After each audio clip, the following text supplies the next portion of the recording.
Hello there, hello there, everybody. Welcome to Kristi and Kev's Happy Hour. I am Kevin Logan. I am the CEO of Antifa. It's been decided. That's a thing now, okay? We had a board meeting and everything. I put together an action plan to take the PLC forward. It's happening. Yes. And joining me, she definitely didn't forget about Dre. It's Dr. Kristi Winters. Hello. No, actually, I'm wearing my Rose City Antifa Teespring sweatshirt right now as we Good. speak. Well, it's good that you're supporting financially the cause, because then that hides the fact that Soros is funding it all. Correct. Did you? So that's a little reference there to a Yeah. show you've just done on your channel. Yeah, the show last night, Project Veritas, the people most well known for cutting up the video to make it look like Planned Parenthood was selling body parts. Yeah. When they Fraudsters. obviously weren't. Fraudsters. Yeah, they did another one. Yeah, oh yeah, absolutely. Ridiculous. In quote unquote journalism. Yeah, they did an expose on Antifa, and it was literally just nothing. It was just, in Antifa they teach them self-defense techniques. Ooh. Okay, cool. That actually sounds like a very community spirited thing to do. They meet at a bookstore where there are books, Kevin. Yeah, I mean, I don't know that ISIS are organising in that way. Do you reckon that ISIS are having like a kind of safe space semicircle on the ground with crossed legs, going, right, this is a safe space. We want to practice self-defense in this space, okay? Yeah, guys. Well, I'm happy. Come on. I was happy to learn that Antifa is recruiting people randomly by email, and also the fact that they put the guy's email up on the screen. Yeah, they bleeped out. They bleeped out the year this person supposedly joined Antifa, and then just left the email on. Left their email docs. Like they've had to pretend it's supposed to be true. They forgot to pretend that this was supposed to be true. That's how fake that is. Oh, Jesus. Dumb people. All right, so anyway, so yeah, that's a thing. That's a thing. So I am now the CEO of Antifa. That's fine. Although again, if people wanting their Soros checks, I've got a lot of that in the last couple of days since it was decided. I'm not in the payroll department. Okay, you need to get in touch with the payroll people, or failing that, HR. There's definitely a massive HR operation going on at Antifa PLC. I'm sure Bill Barr will be in touch shortly with you about this your CEO-ship, because he's desperate to find anybody that he can call the leader of Antifa. So I'm Spartacus. Well, Kristi, we are a Bristol terrorism's organization, please. You're the what? Desert? We're Bristol terrorisms. Risible terrorisms? Risible. Respectable. Respectable. I thought you were bringing risible back. I'm bringing risible back. No. Yeah. That is a good word, though. No, I'm not bringing risible back for shizzle. But it is a good word. It is a good word. I'm bringing Rizzle back. Yeah. Anyway, enough of this bollocks. Right. Yeah. We've talked about Bristol on this show before, but mainly in connection with something completely unrelated. But mostly, to be fair. Yeah. You want to talk a little bit about what Bristol is like? I'll be honest, as awesome as your boobs are, this made me more aroused. That's okay. So. That's okay. Mine are on film like this, and you certainly won't see mine getting dunked in a river. So. Well, I mean, let's not say never. You know? Let's leave that open. Let's leave all the cards on the table, and we'll see where the night takes us. You know. All right. Anyway, so. Yeah, a thing happened in the city of Bristol in England, didn't it, Kristi? Right, and Bristol is kind of an interesting place. It's actually, last time I checked, it was pretty much a Lib Dem kind of hotbed. That's a lot of political, but it's got a great university, the University of the West of England, UWE, and they've got a really progressive. I guess it reminds me a little bit of Madison, Wisconsin, in that it's a mixed town of university and town and gown, as it were, with a bit of a kind of a cool progressive vibe. I think Carl tried to go there and did not do well in Bristol, if I remember correctly. Yes, I think so. Was it Bristol Cathedral they didn't allow him into? I don't remember which one it was, but I hope so, because Bristol Cathedral will be making an appearance again. okay. And it will be funny if it's true. But Okay. anyway. Right. So there were some kind of protests in support of, not just in support of what is obviously the case, that people of color and white people in other countries are not only just seeing the police brutality against people of color in America, especially black people, but it's also a reflection of the unspoken brutalities and discriminations they themselves face. So this is a moment if people are going to go out and march for justice for African Americans or black Americans or people of color in America. What about in Germany? What about in Britain? What about in Ireland? These kinds of things. Yeah? Yeah. Apparently I'm being told Labour, Bristol's one of the few Labour homes in the west of England. Okay, yeah. So, I know that currently, I said like earlier before they were, there's a lot of Lib Dem stuff, but I couldn't remember where they were now. So. Okay, that's fine. Yeah. I don't keep track of the city council, sorry. Well, that's a shame. Really. Yeah, it was probably part of that Lib Dem collapse that happened afterwards. Almost certainly, yeah. So, yes, Bristol is, like you say, a really interesting city with a past that is underexplored, even by myself. We'll get onto that in a second. But it's it essentially burgeoned because of the slave trade, the transatlantic slave trade, and the triangular trade. So there would be ships from places like Bristol and Liverpool, especially, with two massive slave ports. But we didn't have the slaves here. What would happen would you'd have goods from Britain traded. The ships would go to West Africa, feed for slaves, take those slaves to the Caribbean and North America, and then those ships would return to complete the triangle, laden with the metaphorically blood-soaked goods like tobacco and sugar and cotton back to Britain. It was enormously profitable. It's the reason we're rich now, basically. And Bristol, has not come to terms with its past, because the statue you see being toppled there is a guy called Edward Colston, who up until yesterday had a statue in the town. It's now very much still sort of in the town, but sort of not. But I didn't realise, not only he was a slave trader, obviously, that's the point, right? I didn't realise it wasn't just a statue, though, right? I wrote this down. I made notes. In Bristol alone, just for this one slave trader, there are 3 schools named after him. Whoa. There are 8 street names. Wow. 2 Colston streets, a Colston Road, Colston Avenue, Colston Hill, Colston Yard, Colston Parade, and Colston Dale. There was, although it's less focused on now, a Colston Day. Really? Celebrated on November the 13th, which is his birthday. Where they would go on a weird, almost pseudo-religious pilgrimage from that statue, or where that statue used to be, to his crypt. Weird. Very weird. There was a Colston bun, which apparently was a sweet pastry, which would be handed out to children partaking in the Colston Day March. There's Colston Tower, which was a £17 million office building, which still stands in the town, and Colston Almshouse, and even a stained glass window at Bristol Cathedral commemorating him. Yeah, Bristol is not just licking the boot. Bristol is deep-throating it to the point where you can taste his fucking knee. What are you doing? God almighty. And apparently there had been attempts in the past to get signatures. They got 10,000 signatures to have the statue taken down, and the city council's like,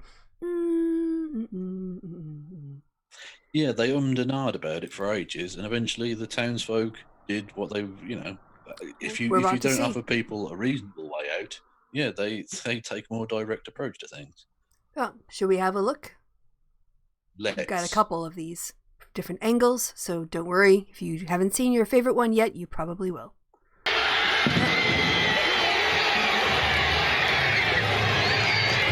Down. I haven't seen this one yet. Ooh, that's kind of loud. Sorry.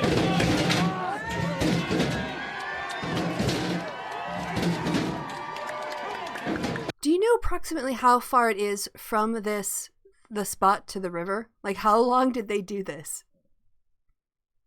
Do you know? For quite a while. Although they eventually, as you can see later on, they realise rolling it's probably not a great one, and then they attach ropes. The ropes that they'd use to pull it down, they attach Okay. to both ends and then start dragging it through the street. But it That's seems much. like quite a long way because there's Yeah. quite a lot of footage.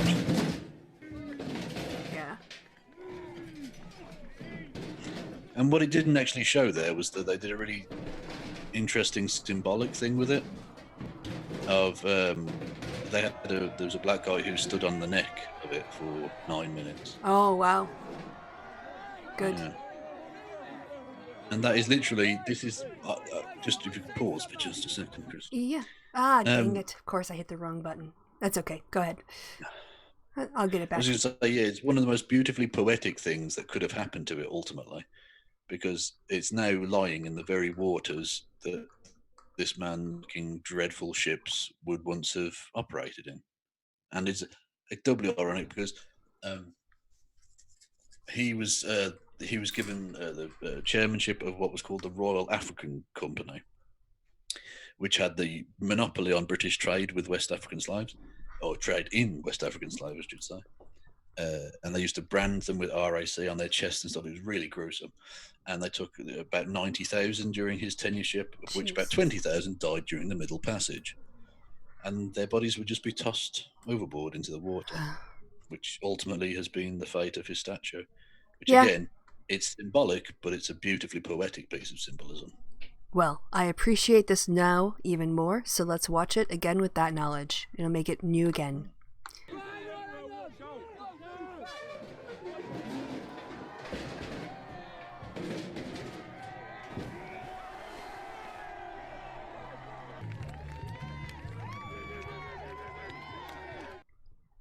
Yep. I mean, and then you want to talk about the freak out over this? Oh, yeah, they've been going crazy, some people. I've got some bookmarks related to it, so we'll go into a bit more depth with that. But yeah, the comparisons. I saw one going on about comparing this to destroying Auschwitz. What? Was a particular favourite of mine. Well, because that was built on the backs of slave labour and stuff. But there's a difference between commemorating an evil thing that happened and celebrating an evil thing that happened. Fuck's sake. That's the whole point. Not a great People say, well, you can't choose which bits of history to remember. That's true. But you can choose and should choose and have to choose which bits you celebrate. Yep. Oh, yeah. No one's saying forget that this evil bastard did. Right. People are saying don't have a statue with the inscription on the plinth, which is literally true, by the way. The plinth that you see there has the words to honour one of the most, I'm paraphrasing it, but one of the most noble and worthy men of the city. Oof. Well, this is a celebration of racism. Now, the fact that he used a tiny percentage of his phenomenally ill-gotten gains on philanthropy, which he did, there's no doubt about that. No one's forgetting that. The fact that he used a tiny percentage of that is literally the least he could have done. I don't give two fucks that he started a school or a hospital. The man also enslaved tens of thousands of people and had their bodies dumped in the water and sold them. Profited enormously from it. I don't give two fucks. People don't use diamonds. Yeah, people don't use diamonds now associated with conflicts. You know? Yeah. So yeah, absolutely. We've got a slightly different moral sense these days. It was, I think, Wilde who was quoted by Zizek the first time I heard it in The First is Tragedy, Then is Farce, that it is, you cannot solve the problems, it's immoral to solve the problems of capitalisms with the profits you get from capitalism. Like, you don't solve the problem that way. You just put a Band-Aid over it. Yeah, exactly, yeah. So, like, you know, putting a stained glass church to cover his ass in Bristol Cathedral in settling up with God doesn't exempt him from the judgment of history. Well, indeed, yeah. And I think there are going to be a lot of places around the country that have those connections. And there are loads of places, like in Liverpool was another port city which did a lot of slave trade stuff and became huge on the basis of that. And London, because of the banking associated with all that. There are loads of connections that Britain never establishes because, again, we offshored the problem. Mm-hmm. We didn't have the slaves here. You were the Which, by middleman. the way, to the nations of the Caribbean and North America, you don't have to thank us for your centuries of racial strife. You're welcome. Okay, that's free of charge. Honest, you don't have to thank us for that. Well, we have to remember we kept it going out of choice. So. You did, but we kind of started it. I feel like Yeah. No, I understand. I think it's important to acknowledge that role, as opposed to saying, "Hey, it wasn't us; it was the Americans." Look, I'm not trying to absolve independent America from its horrific evil in continuing slavery, but we started that bullshit, and we never ever have come to terms with that. We don't learn about it. You don't deal with it at all, ever in Britain. I assure you, it never ever gets talked about. Even though, like, fuck's sake, Francis Drake, a national hero, was a sailor and all the rest of it, and was famously took on the Spanish Armada and beat them and all of that. It's never taught, though, that he was a slave trader. That's never spoken of. Britain doesn't deal with these things.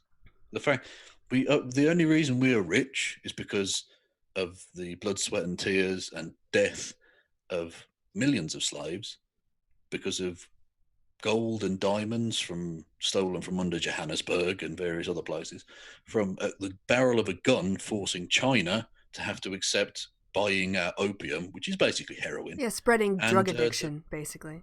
Yeah, absolutely destroying China for generations. And of course, the virtual, if not actual, enslavement of the entirety of the subcontinent of India, as well as, of course, the genocide of Australian native folk and all the rest of it. Britain, if we were to do a ratio of how well a nation is perceived on the world stage compared to how they should be perceived, Britain is doing so unbelievably well. It really is. Our record is fucking abysmal, and we don't care. No, it's never, like I say, never talked about, never dealt with, brushed under the carpet, to the point where there are statues in virtually every town of people who were involved in either slavery or genocide of native populations or the horrific crimes of colonialism. Yeah, fair enough. I mean, I think it's important, like you said, I've been kind of beating my chest a lot because of really coming to grips with the harm America has done to her citizens. I mean, it started with around the world, but just to our own citizens, starting there. But yeah, I mean, it's important to acknowledge these things as part of your history, because it is part of what it means to be British, is to own the wrongs of British history. Carl kind of forgets that part. Yeah, exactly. And the thing, the really important point to make about the statue controversy, whether it be this statue or the ex-Confederate statue stuff in America, or Confederate statue, whatever, is that it's not the people trying to take those statues down who are trying to rewrite or erase history. It's the people who put them up that were erasing history. It's they who wish to pervert what actually happened and make it whitewashed, to try and make it seem like it wasn't so bad, or that these people not only weren't disgusting, evil human beings, were actually positive and should be celebrated. Yeah. It is they who are revising reality. And now the city council, who decided they didn't have the time or money to spend on taking the statue down before, can now figure out if they really think it's worth taxpayer money and ire to fish it out, fix it, and put it back up. I would probably won't be fished out, but in terms of what replaces it, they're going to have quite a time trying to convince people that public money should go into it. I think basically just remove the plinth. Don't have any statue there. Change the names. Maybe make it into a public park or something. I don't know. Yeah. Maybe put a water fountain. Or a monument to people who died because of his company. Yeah, that would be fine, yeah. And the British role in the slave trade. So this account from Black Lives Matter, I haven't seen this yet. We're going to be surprised. This is Priti Patel when she saw the statue fall into the river. We'll see what this says. Go. And that broke my spirit. Yeah, she was out there defending it. Conservatives, I saw a lot of conservative politicians pearl clutching over this. Well, I mean, a number of issues at play there. Priti Patel, a racist piece of garbage herself. Not surprised that she would defend this. The fact that also, a little known fact, Edward Colston went on after his slave trading days to become a member of the Parliament. For which party, do you reckon? Ooh. I bet he wasn't a Whig. No. He was a member of the Conservative Party. What a surprise. Interesting. And of course, the very people who decrying this as terrible violence. How could you destroy people's private property in this way? Not that it is actually private property technically, but whatever. Are the same people sucking Boris Johnson's dick, who was a part of the Bullingdon Club during his days at Oxford, who would openly go in and smash up restaurants and leave. Sorry, guys. White people riots. At that point, then to lecture other people. Yeah. It's all right. Rich white guy riots, smashing things up at a restaurant. Indeed. All right. Indeed. So I think we've covered that okay for now. I've got more bits and bobs on it in my bookmarks. So if you want to go onto your bookmarks, because this show could go long. We didn't do bookmarks last time, and when you take a break from reality, trying to catch up again is tricky in 2020. It's a bit. There's a lot. All right. I saw this. Yeah. Breaking, the statue of Confederate soldier John Castleman is currently being removed by the city of Louisville at Cherokee Triangle.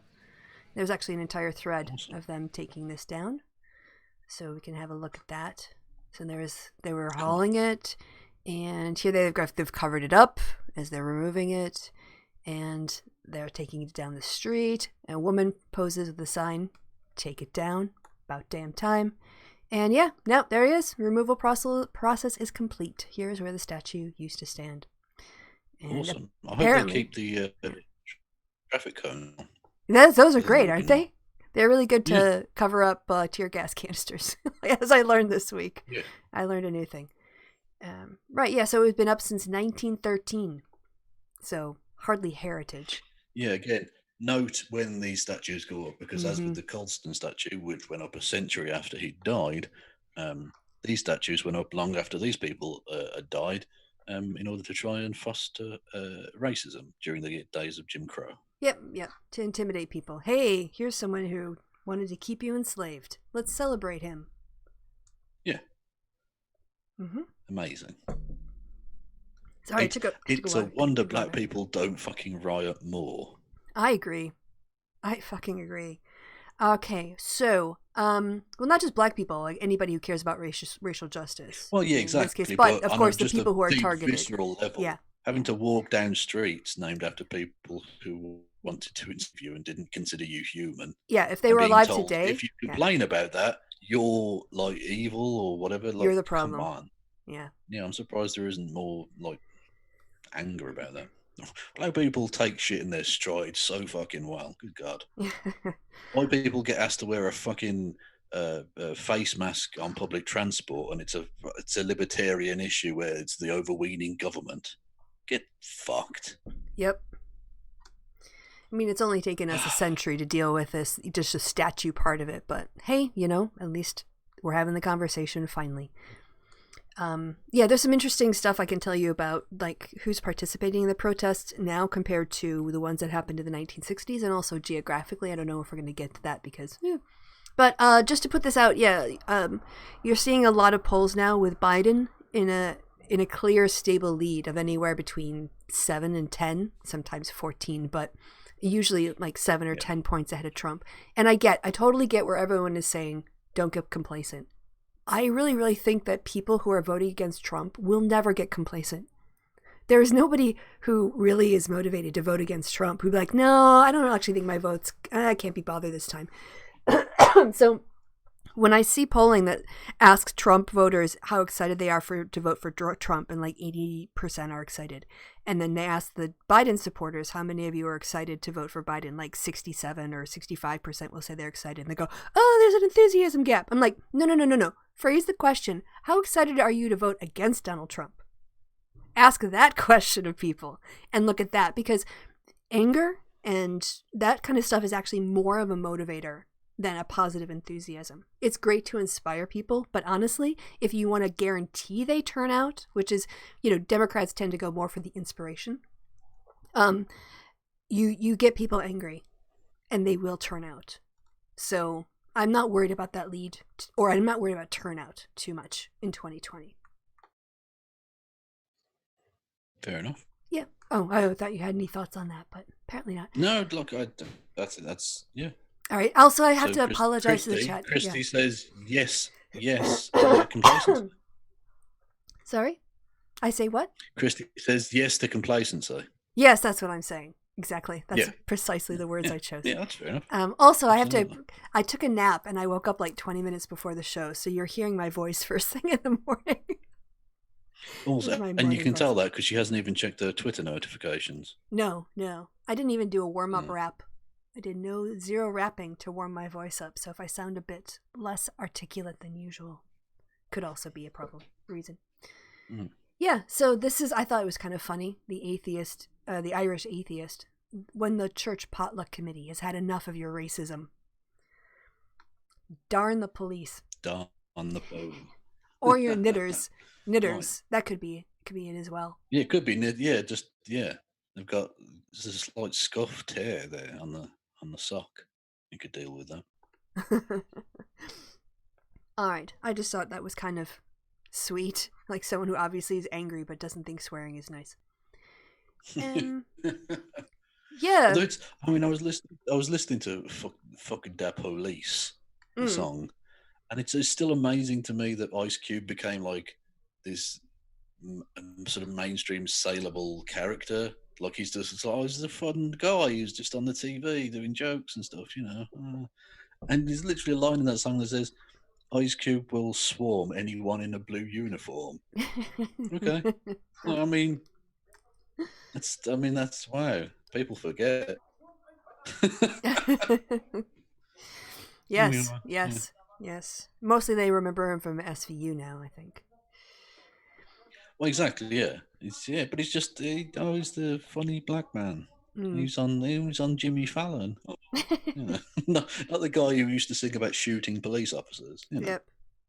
Hey, there's nothing like actually going out there and saying we should treat our fellow citizens the same and not oppress or kill them or beat them or make them fear the police whose taxes they fund through or whose salaries they fund through their taxes to make racist ass white people come crawling out of the woodwork. This happened, I don't know, I guess Montana, Whitefish, Montana, and there was a cell phone. Hang on. Whoa. Yeah. Are we talking here about a whitefish man? As in, yes. He's half man, half white? He's the whitefish man at the center, yes. Okay. So, cell phone video of a confrontation. It seems that these hybrid creatures are committing crimes for which they're being charged. That's half man, half bear, half pig. Confrontation at a whitefish protest is going viral, and now we've learned that... Hang on, they were protesting the whitefish. No wonder he was angry. Yes. He's faced charges of disorderly conduct because he got in people's face and apparently was a complete piece of crap. So, I wasn't planning on showing the video, but... Yeah, you can't go around just screaming in people's faces. Yeah. Yeah, you can't confront people at gas stations. I don't have this clip because I wasn't quite sure, but there was a Karen who laid hands on a young woman of Native, or I'm not sure what descent. Like she said she was Native American, so I'm just gonna say that she is Native American because that's what she said. But she kind of like put her hand on her arm to grab her, and the young woman of color just hauled off in self-defense and slapped Karen. And Karen was just stunned and walked away. But but she was racially. You don't try and don't manhandle people whilst being racist. Yep. Because she got away lucky with a slap. Frankly, in certain situations, she may not have walked out of that shop.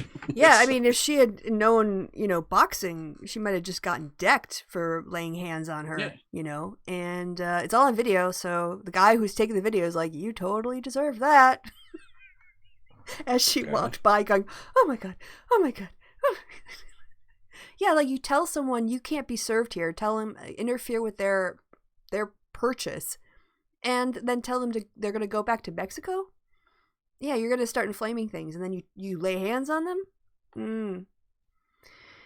So, here we go again. This is Soledad O'Brien lifting up. Is that half man, half whitefish? Pretty much, yeah. Is it these white men who is feel this man entitled? bear whitefish? Yes. But yeah, it is actually in Whitefish, Montana. This is a young woman named Samantha Francine is confronted by a large white man with bald fish shouting "Black Lives Matter, fuck you, fuck you, fuck you, fuck you," and she just does not look away. Who is the snowflake in this situation? Because she's ballsy. She ain't fucking around. Yep, she's like, I am a rock. I'm standing here. I shall not be moved. Yep. Just because there was a bill introduced by Kamala Harris and Cory Booker today about banning, and the House did something too. So there are a lot of reforms like banning chokeholds on a federal level. Just take it out of the hands of local police and local state and just make it a federal crime.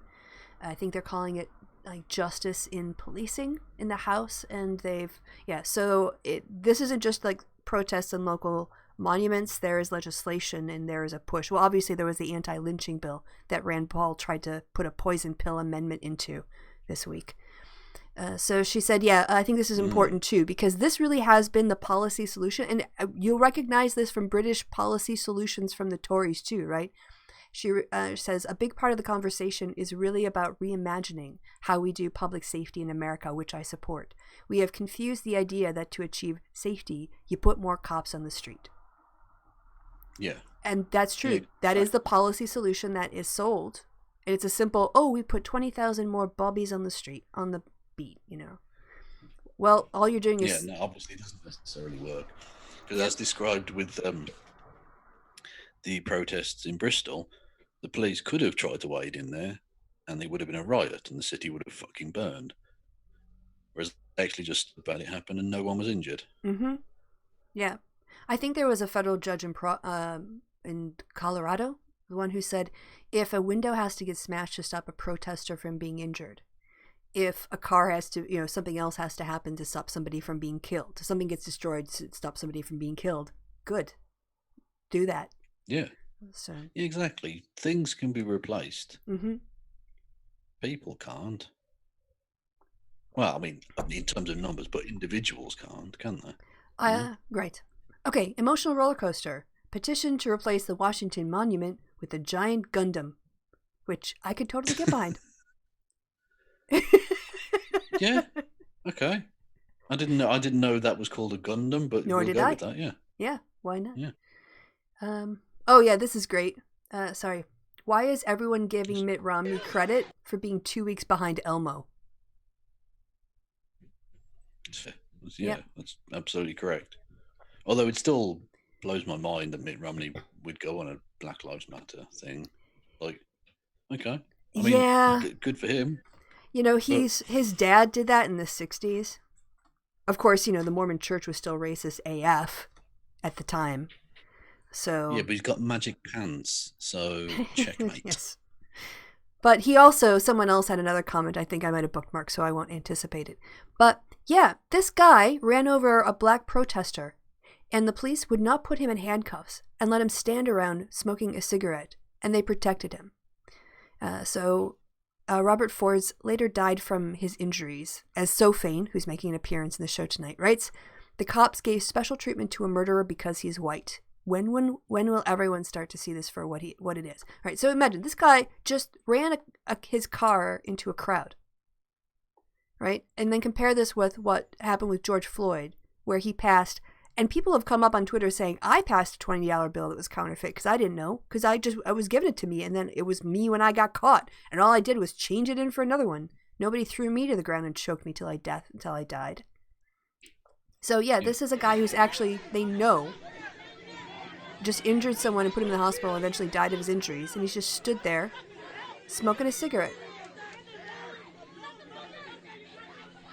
And then, unbelievably, under this video, some numpty, some king of the divs, decided to say something along the lines of, oh yeah, it's all about race.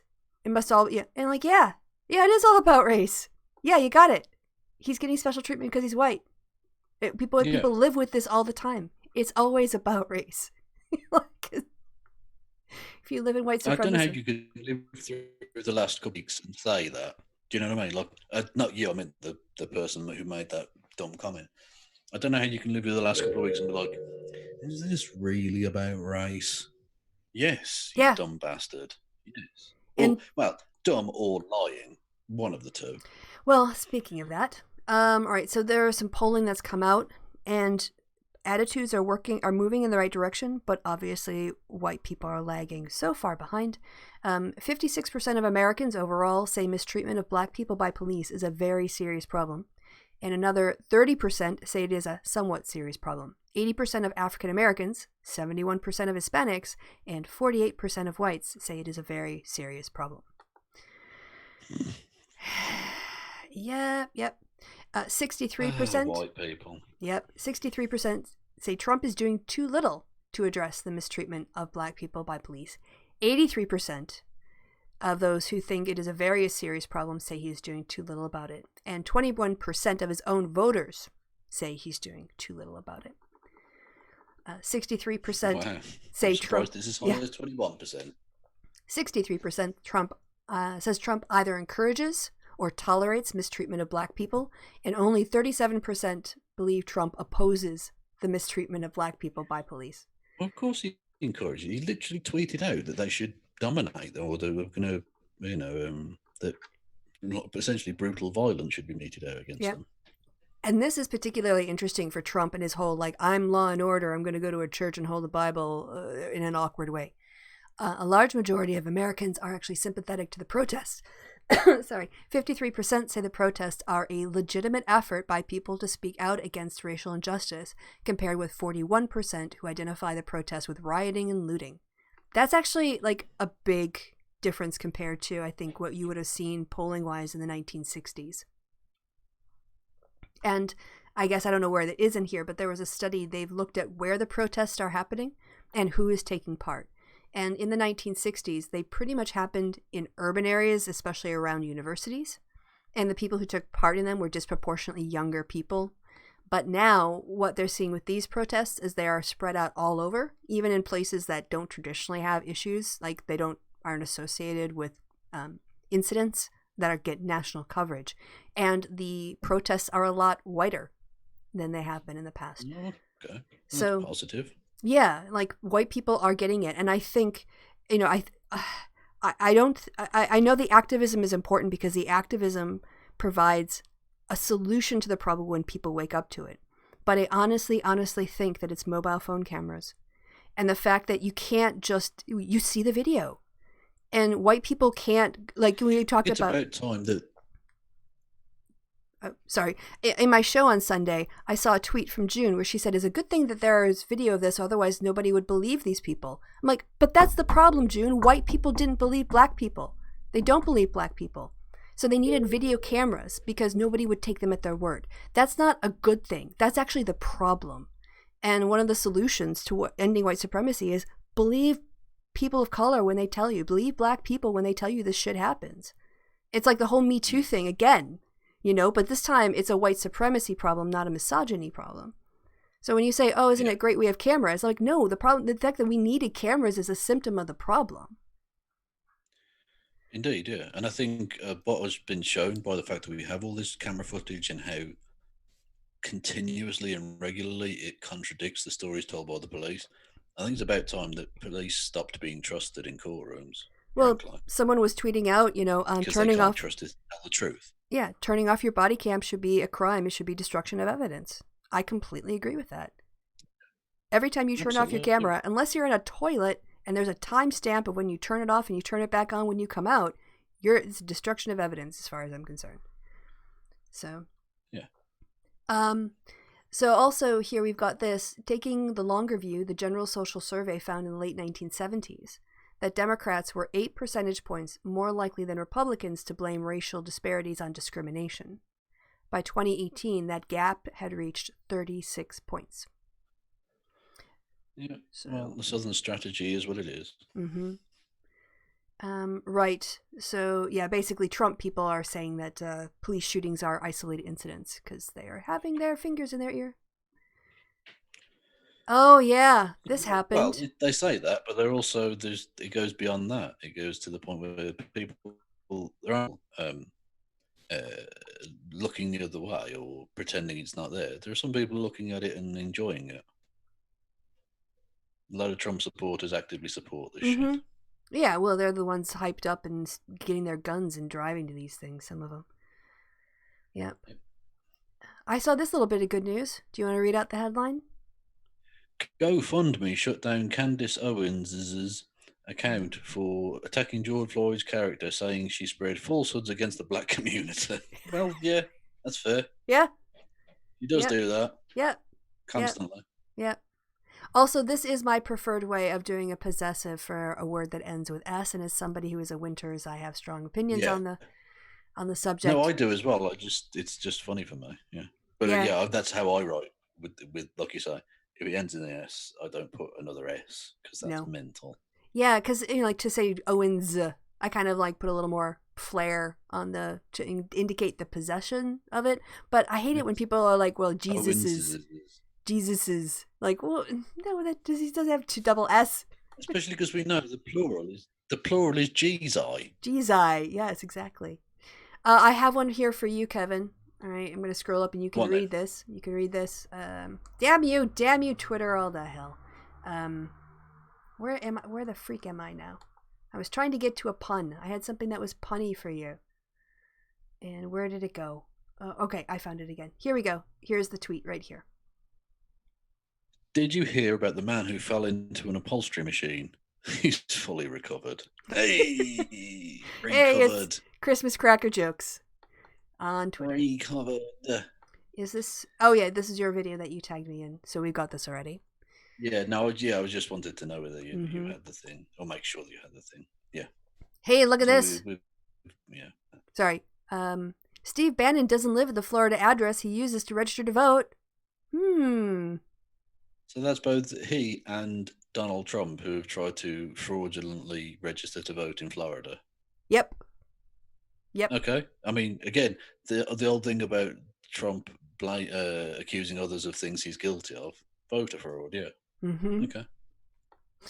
I just thought this was a good tweet from Mangy J in the middle of this because there's a lot of people having a lot of opinions right now, but this is, I think, pretty true. Being center of left in the United States is irritating as fuck because we're always yelling at each other and screwing over the causes we care about through lack of unity. But at the very least, we have a dissent and dialogue. That's what democracy should look like. It's something to be happy about. So, I've seen this excuse a lot. Investigation will be carried out after the Colston statue was pulled down. He tripped and fell. We all saw it. Yeah, exactly. Look, if a man wants to go for a swim, I don't think it's anyone's business to be telling him he can't, you know? Yep. Here's the person here, Dr. Susan Key says, the one thing that's bothered me about the George Floyd case, I mean, there's a lot of things, I'm sure, but she's talking about herself. Have you ever passed a bad $20 bill? I have. I didn't know it was bad. I got it in change when I tried to use it, and they told me it was no good. All they did was hand it back to me. No cops were called. Of course, I gave it to my ex. Nice. Okay, then there's someone gossiping about Ivanka, that she has to open her mouth all the time because she's had so many no jobs. She can't breathe through her nose. Ooh. Yeah. Oh, yes. This, I guess, first this and then Nish Kumar, because I thought you might want to explain to American types who Nish Kumar is. Nish Kumar is a British comedian of Indian descent. He's very funny. Yep. So apparently this happened on live news. I don't know. Okay. I guess it's a 2-minute clip. Yeah. So. Matt Hancock, who's the health secretary, was asked about, how representative the British cabinet were. Yeah, this is okay. How many black people are in the current cabinet? Kevin, would you like to tell the people how many there are currently in the cabinet? Is there a number less than one? Well, in what time period in history? Because until we got it from India, no, we didn't have a zero.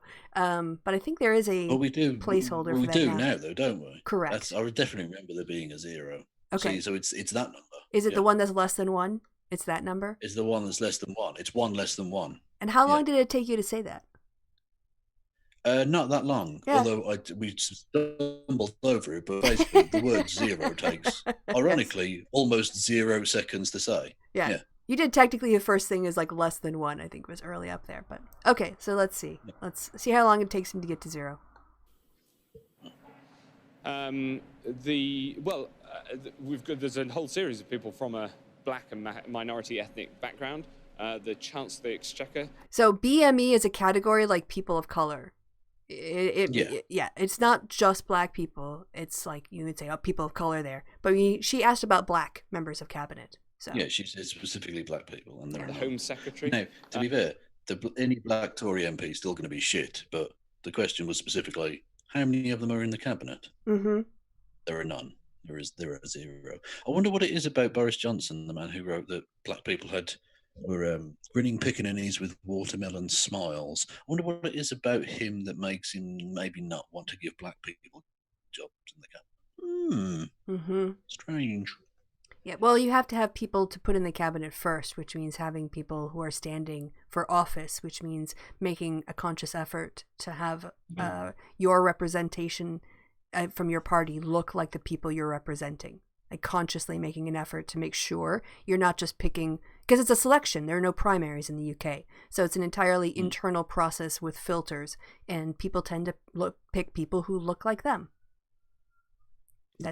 So unless you think about it consciously. All right. To name but 2. So I'm just talking about blacks. Sorry, I'm talking about black people specifically, because I do think it's quite important not to lump everyone from non-white backgrounds together, because obviously Asian people, for example, face prejudice too, but it might be a different prejudice to that faced by black people. 62%, for example, of GCSE pupils from Indian backgrounds got a strong pass in English and maths, 27% to black Caribbean. You're 3 times as likely to be stopped and searched if you're black than if you're Asian. So that's why I was specifically asking about how many black people there are in the current cabinet. The 2 cabinets I've sat in. So he just goes on like this, right? Yeah. And that's proper journalism, by the way. That's like asking him the proper question. Don't let him get away with this bullshit. Yeah. So here, Nish Kumar, you want to read his response since he is a fellow citizen and countryman? So Nish Kumar, I haven't seen this, but he says, I don't care about the colour of their skin. I just care about whether they're the best person to do the job. You scream at your television as Matt Hancock struggles to count to 0. Yeah, that is the appropriate response. Like, I mean, if you're going to polish the turd, you polish it in the best way you can. You say, well, the colour of the skin is irrelevant, even though you know it isn't. Yep. And yet this bumbling twat. No wonder we've got 40,000 COVID deaths, because this cunt's the fucking health secretary. Yeah, and he can't even count to 0. Yeah, Nish was on a bit of a... Or even just lie properly. Like, Nish Kumar, that is the absolutely correct response that he should have given. It's not true remotely, but it's the one he should have given as a professional politician. How pathetically broken is the British political system that this is the best we can produce? Fucking hell. All right. So also Nish on fire yesterday. You want to read this out? Yep. If you're saying the statue should remain in place to help educate, at school I managed to learn long division without there being a fucking statue of it in the middle of a city. Fair. Yeah, absolutely true. Then Dara O'Brien just has to like stick his head and go, I would fund a statue of long division. Not relevant to this debate, I'll admit, but still. Yeah. Again, I'm glad I'm in with that. You know what? I mean, just to see what the fuck that would even be, I want to see a long division statue. Much better than slavers. Yeah, much less racist, which is good. Yeah. Hey, look at this! Turnout surges after states expand mail-in voting. Woo! Yay! Good vote. That's good. Mm-hmm. Yeah. It's almost like there's one side that wants democracy and one that doesn't. Yeah. What do you call people who don't? Very strange, that, isn't it? Yep. Yeah, great editor writes, I'm old enough to remember when they tore down the statue of Saddam Hussein in Baghdad, and everyone agreed it showed a disregard for history and was a terrible shame. Indeed. And the people that did it were castigated as morally evil. and criminal proceedings were brought against them. Yes. Although, interestingly, just before I came on air, I read a thing. It seems that the investigation that's being now led, because obviously, criminal damage is going to get a fucking police investigation. But it seems that even if they find the people who did it and try and bring charges against them, it's unlikely to go anywhere because the British government, by a guy called Kit Malthouse, who's like a junior minister, went on TV today and declared that these people were already guilty. And therefore, any defence lawyer worth their salt can have the case thrown out on the basis that no fair charges can be brought against them, on the basis that the British government are prejudiced already. Yeah. So you've already, by wanting to get a pat on the back from gammon twats, you've basically ruined any chance you've had of actually bringing criminal prosecutions against these people. So, I mean, in many respects, thanks, because you're an idiot. Yep. Yeah. I liked this one too, sort of in the same vein as the last one. Yeah, sex is great, but have you seen people dump the statue of a slave owner in the very river where his slave ships used to dock? Yeah, that's good. I tweeted that as well. Yeah. Cool. The fence... I may have retweeted it from your retweet. I don't know. The fence outside the White House has been converted to a crowdsourced memorial wall, almost like an art gallery, to black men and women who lost their lives at the hands of police.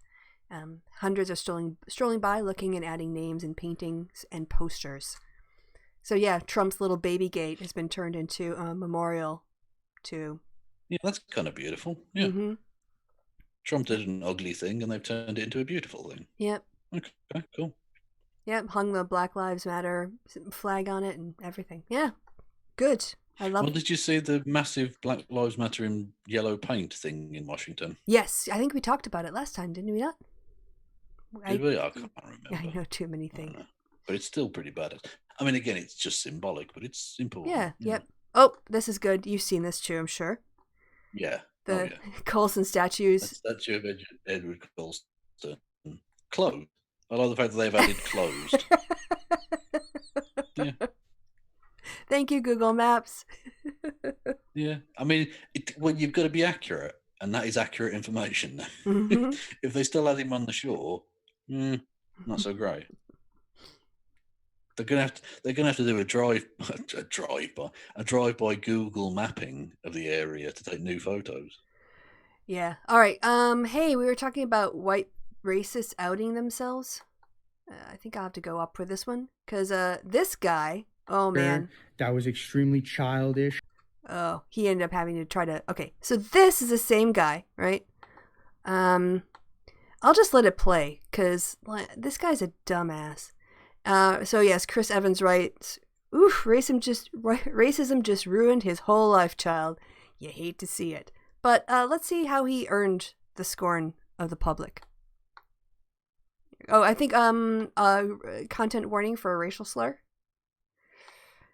To the looting and rioting that's going on, I wish a nigga would. I went out and spent $1,300 on this motherfucker. Please, I want to use it. All right, so here's a little bit more about who this guy is. He's a real estate agent seen online responding to looting and rioting using the N-word and holding an assault-style weapon while allegedly threatening people has gone viral. I went out and spent $1,300 on this. Please, I want to use it. Well, that real estate agent has been identified as Jared Aversano. He used to work at this real estate agency in Ronkonkoma. Already, just from the tense he's using, I can tell this is not go on.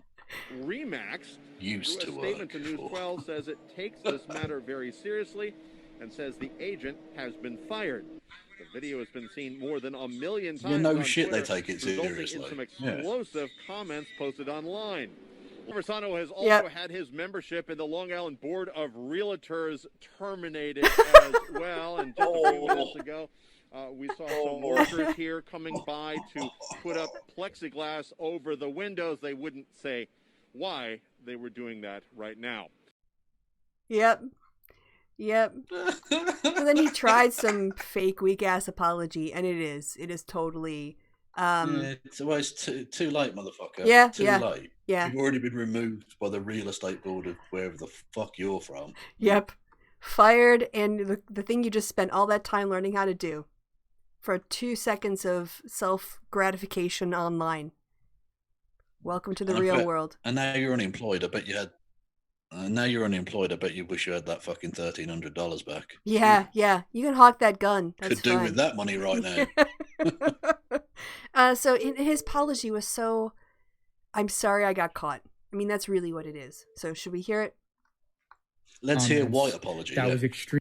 Okay. Let's hear white man apologizing after being a complete racist and then realizing that people weren't laughing at him. They were furious with him. Comments. That was extremely immature. That was extremely childish. That was a childish thing to do. It was meant to be a private Snapchat. I did not intend for it to be racist. However, I only meant to be racist to my friends, and I got... Yeah, exactly. What, is that your excuse? You got caught? Yeah, exactly, yeah. I don't give a fuck that it was meant to be private. I'm glad we now know who... I don't want fucking racists being able to hide that shit. Yep. Fuck you. I do understand that a lot of people took it that way, and I do truly apologize. I do not have anything against anybody of any different race. I fully support the peaceful protests. I apologize. He can't even say the word black people. He can't even say the word black people. Like, so deeply for my words. That was it. I was childish. Like, you don't get it. You don't get it. Yeah. That's. I'm sorry, I was childish in what I thought was just private. No, you were racist as fuck and sort of wanting to kill black people. Yep. Yeah, good. Yeah, good. Get in the dole queue, motherfucker. Yep. Don't care. Don't care. I don't believe you. I believe you're sorry you got caught. I don't believe you understand the pain you cause with that video going out and the impact of that. Oh, okay. Okay, so this is a complete detour. So someone put this up and I went down this little rabbit hole. And I guess the first thing that makes sense is you have to know about this video from... where'd it go? The original video. Apparently this was a video that they made. It's one of those public service announcements that's so bad it's good. It's like it becomes kind of famous because everyone sees it and they remember it because it kind of sticks out in their mind. So let's watch the original first. I guess 90s, I'm guessing. Oh. Out for a year or two. Oh, it's not great sound, so apologies, because it's again 90s, but here you go. Out for a year or two. Nothing. Well, let's go to the mall. Okay. All right, I'll drive. Fucking hell. Put y'all seatbelts on. Psh, YOLO. Oh, okay, so maybe it's... When did YOLO become a thing? I guess I'm trying to date this. Early 2000s, so... Maybe.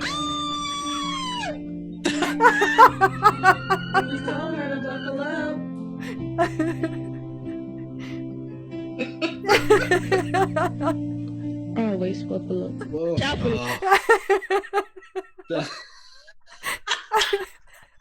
You like that? You see how slowly it drove her into the thing and she went literally flying like Superman. Yeah.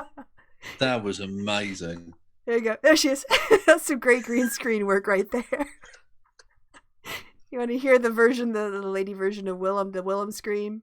There you go. Oh, fucking hell.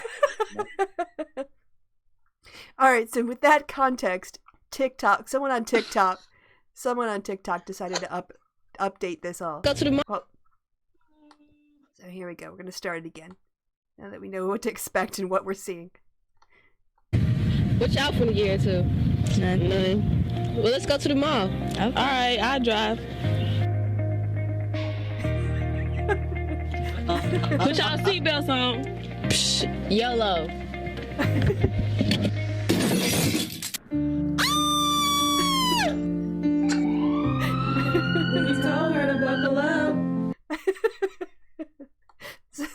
go. There's a thing. Okay. That you didn't know about before, Yeah.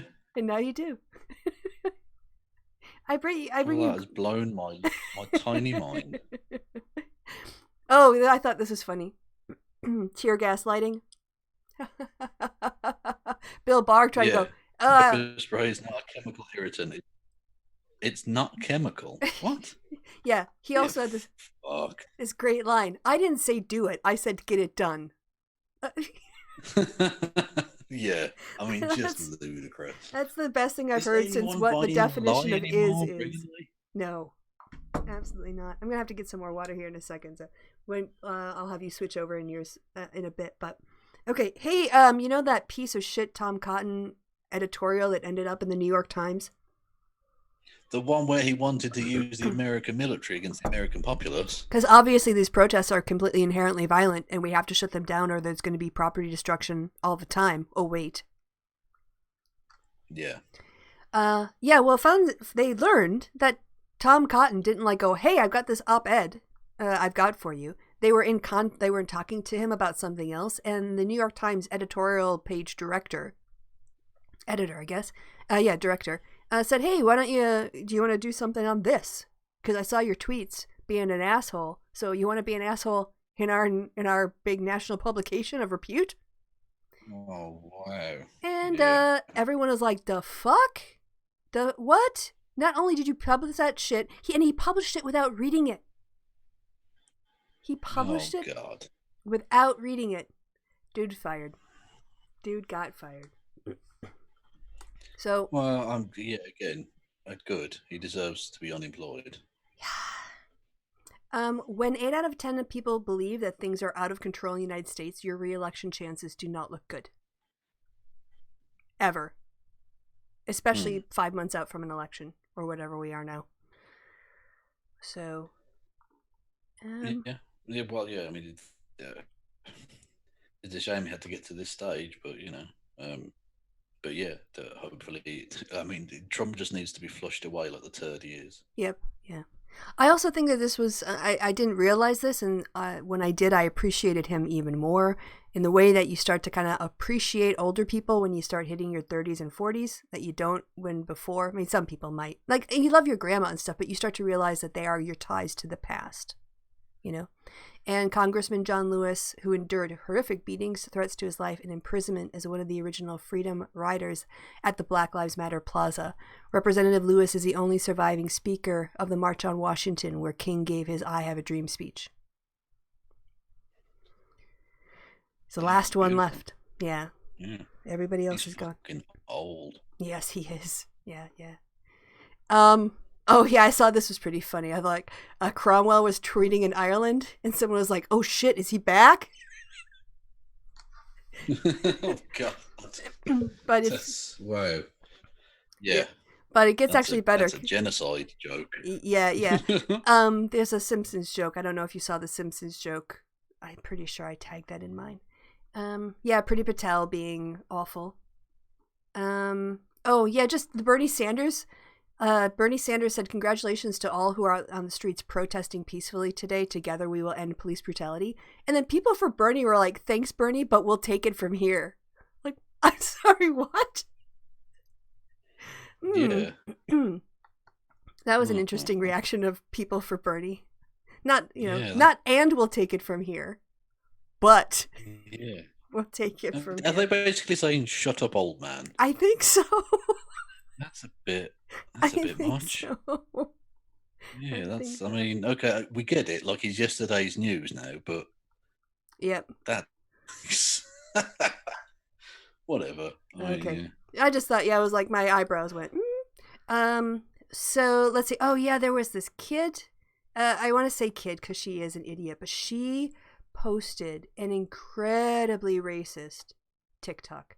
Oh, yeah, do you want to hear it? I mean, it's awful. It's really, really fucking awful. But it's also will it get this channel taken down? No, it's just offensive. I think she says the N-word once. Okay. But it's more. Well, YouTube doesn't seem to care about that, so I mean, no, they'll demonetize you over that. But unless there's a complaint, they're not going to flag you because well, they can doubly demonetize me then if they wish. Yeah. I don't give a fuck. All right, so she's a senior. She posted this on her Instagram, and I don't know why. But I guess the thing is, you go, oh, should we watch this? You know, black people who can have to deal with her don't have the choice. So I guess this is why we should see the face of white supremacist racism in somebody who's in high school. So here we go. You're going around about why brown people should be able to say the N-word. So I'm here to tell you why white people should be able to say the N-word. Because we made it up. And none of you guys would be able to say that word if my ancestors didn't decide to call you black people niggers all the way back in those old days. And so what do you guys do to try and show your appreciation for coming up with your best word to call your best friend nigga as you pass each other in the hall? You do what all good black people do. You stole it. So all I'm doing here is just trying to take back what's already ours. So you're going around about... Well, you know what? I completely concur. It's cultural appropriation for black people to be stealing this white people's word. It's outrageous. Yeah. I mean, this is what is bred in her home and in her heart. And there was a big backlash. Yeah. I think that's... Can I just slightly tweak what you said there? I think that's what's inbred in her home. I see what you did there. People just totally sent her school complaints, and they suspended her.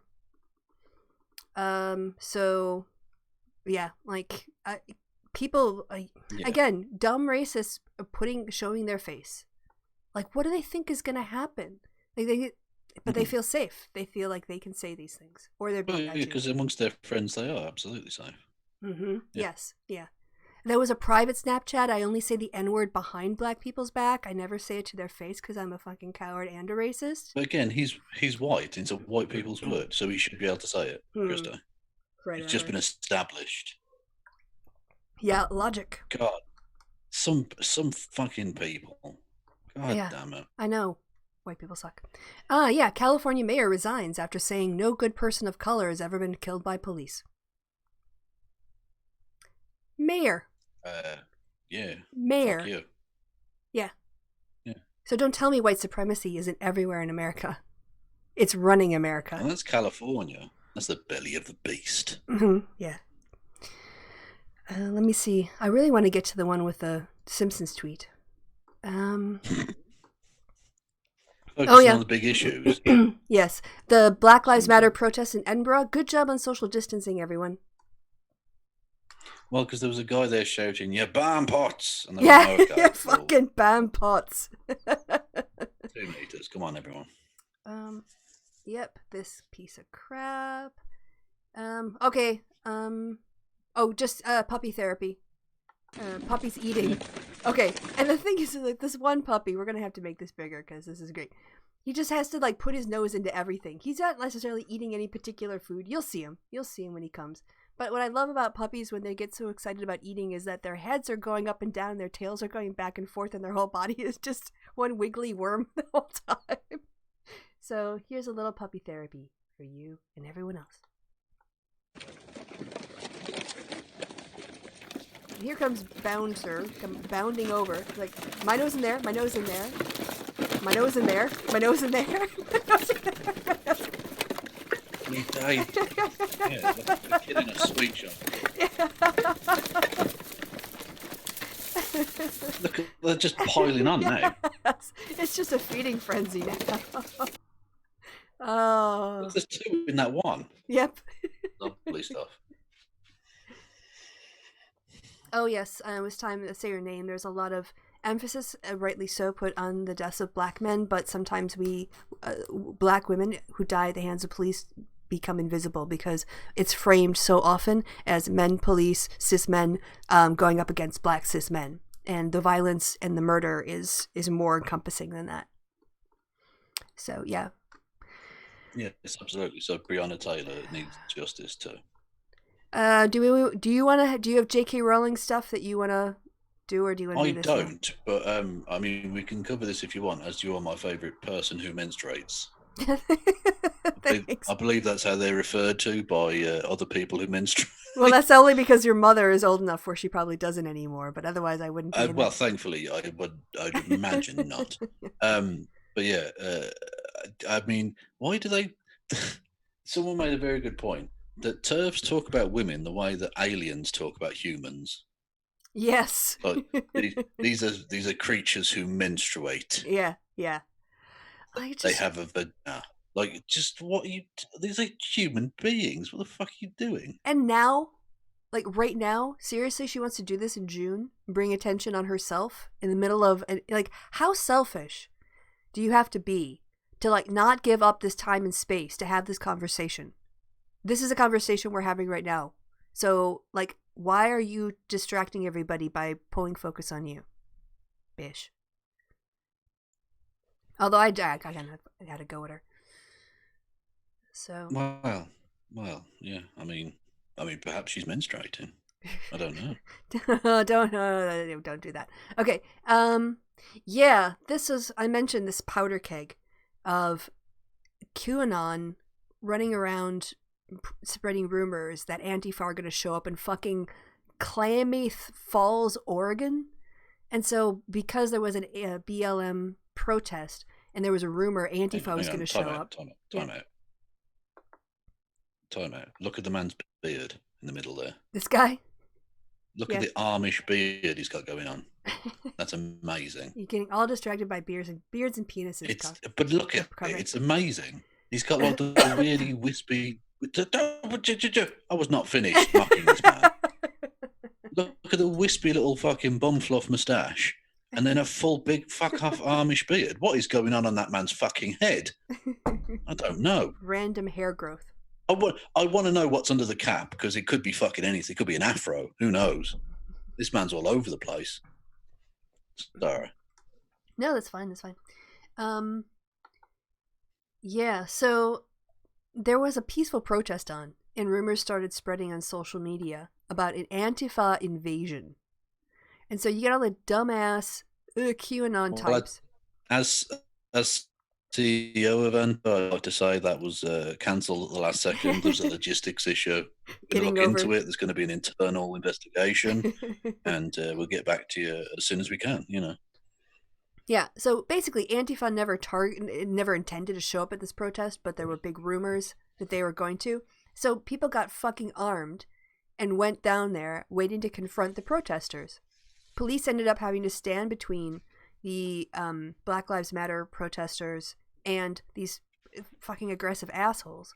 And happily, in this case, yeah, they came carrying flags, baseball bats, hammers, and axes, but mostly they carried guns. They said they came with shotguns, rifles, and pistols to protect their downtown businesses from outsiders. They had heard that Antifa, paid by billionaire philanthropist George Soros, were being bussed in from neighboring cities, hell-bent on razing their idyllic town. Frederick Brigham. Yeah, I mean, happened, of course, with the last one about... do you remember the original Antifa Super Soldiers tweet thing? That yes. Got, that whole meme kicked off. And the whole point was on Independence Day, July the 4th. They were going to execute, white people in the city square, just some absurd nonsense. And so all these fucking racists turned up in like cities randomly, and were like, see, Antifa didn't even show up. Yeah. We win. Yeah, that's what they did here. That wasn't real. You made up a thing based on an obviously absurd tweet. You fucking idiots. It's like, hey, Canada's going to invade when there was no Canadian invasion. And then Canada doesn't show up because there's no invasion and going, we stopped them, we won, we're undefeated. What world are you living in? Exactly, yeah. Man, oh man. So see, I mean, that is literally, I mean, it is building, but not even that, pretending there's a straw man there. Yep. Very easy to knock down. Yep. And it says here, the most persistent rumors center on groups of Antifa members being put on buses and sent to small towns to wreak havoc. So I'm just saying this is a powder keg. Like this time, There was no violence. But you put these groups in contact in close quarters and you feed a violent narrative and you give people guns, eventually something is going to happen. Especially when you got fucking redneck Jebediah over here. Look at him. Yes. You're still on about his beard, aren't you? Yeah, he's got an amazing beard situation. Like, he has taken so much care over his appearance, and yet he looks like there's a hedge growing out of his face. It's weird. It's just a strange ratio of time put in to shitness of end product. Look, I look like some sort of homeless man. That's because I put no effort in. I'm going to have a shave and fucking do my hair and stuff because I've got work next week. For the first time in weeks. Yeah. Fucking hermit. Yeah. Like a wild man. All right. So I thought it's kind of, it's Steve Austin. It's not really sports, is it? But I guess we'll go here. Technically, it's not. No, they literally had to go before the American, what's it called? Sports, some sports or body or other, because obviously if you're a proper sport, there are certain tax things involved, and of course you can't have insider trading, right? So you can't have fixed events, and so they had to, in the 1980s, they had to actually go and admit, no, this isn't real. Otherwise, they could be potentially committing crimes by fixing sporting events. Yes, that does not stop them from being revered as just modern day, gladiators, though, in some areas. Oh, they're incredibly impressive physical specimens, no doubt about it, yeah. So, Steve Austin, you're familiar with this person, I take it? I am. The Texas rattlesnake himself, absolutely. 316 motherfuckers. So, he had a reply to April Vickery. I'll read April's bit, and you can read Steve Austin's bit. For us, it wasn't a sign of hate. I'm gonna have to shout in a Texas accent, really. Please do. For us, it wasn't a sign of hatred or hate or ignorance. It's a sign of Southern pride, a pride in who you are, where you come from, the people who come from, the people you know stood up for heritage, lineage, family, and pride. Never stood for hate, ever. Okay, that's me done. It's interesting that you went the Scarlett O'Hara route with that. That's nice. That's a good acting choice. It's the only accent I can convincingly hold for a long time, I think. So, but I'm just going to end up sounding like fucking Alex Jones. If you sound like a Paul Joseph Watson, that would be an interesting twist. Oh, fuck so. Okay, I've got to embody Paul Joseph. Right. Imagine my shock. Oh, imagine my shock. That's nice and all, but if I recall, it don't matter what it means to you, because to African Americans everywhere, it's a symbol of oppression, hatred, and inequality. So your little heritage not hate story don't mean shite, because your stupid little heritage was built on the backs of slaves, and identifying with that kind of sorta definitely makes you trash in the Texas rattlesnake's eyes. So, fucking hell. So you can continue to spew your bullshit, but just know that none of us care, you dumb racist sumbitch, and that's the bottom line. There you go. Yeah. Oh my God, he's putting racist historical revisionism in a chokehold, right? Brett. Exactly. Yeah. Quite literally, he's put racism in a stunner. Yep. Absolutely. Finished it. Lovely stuff. Steve Austin went off there. That was lovely. Yeah. Yep. Okay, white people. This is lesson 2 on how to use your privilege. We saw before when white protesters were using their physical bodies to get in between themselves and black protesters to basically put up a white supremacy shield to the Karen Powers activate.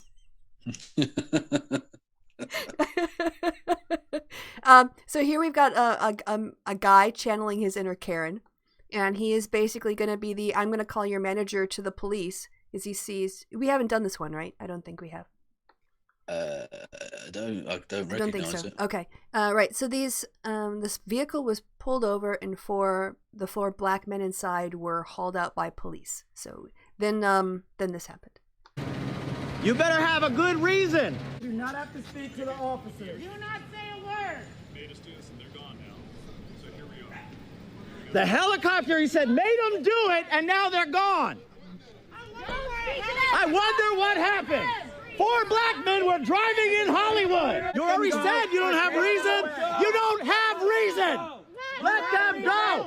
Let them go. Oh, you're wasting too much of their goddamn time. Is there a problem? They're not arrested. How old are you, sir? 71. 71 years old. June 3rd, 2020. Where's your COVID mask, sir? Where is yours? Where's your COVID? If you gave these guys COVID, I hope you sue. Why'd they pull you over, sir? Suspected robbery. Suspected robbery. Did you rob anybody? Never. Are you just black? Yeah. Okay, that's what I thought. Yeah, I am that too. You guys should just go. They don't need any more information. You better have... So, yep. There you go. Channel your white power Karen to good. Well, exactly. Not white power. White, sorry. Imagine a black person getting up in the police's face like that. Oh, no. They would take your phone. Yeah. They would arrest be you on for the interference. fucking ground with your face in the concrete. Yep.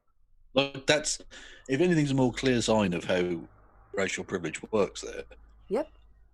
Because I know for a fact that if it's a black person, I mean, look what happened to the black people in that. They were just driving down the fucking street. Yep. Pulled over, detained for 45 minutes because they fit the description. Shouting at police. And, I mean, you should be able to shout at the police if they're doing something fucked up. But the whole point is, as a white person, you can. Exactly. As a black person, not so much. Exactly. And, white people who film white people being racist and call them out on their shit and stand as allies make it harder for racists to get away with that stuff because they expect other white people to have their back because they're divs.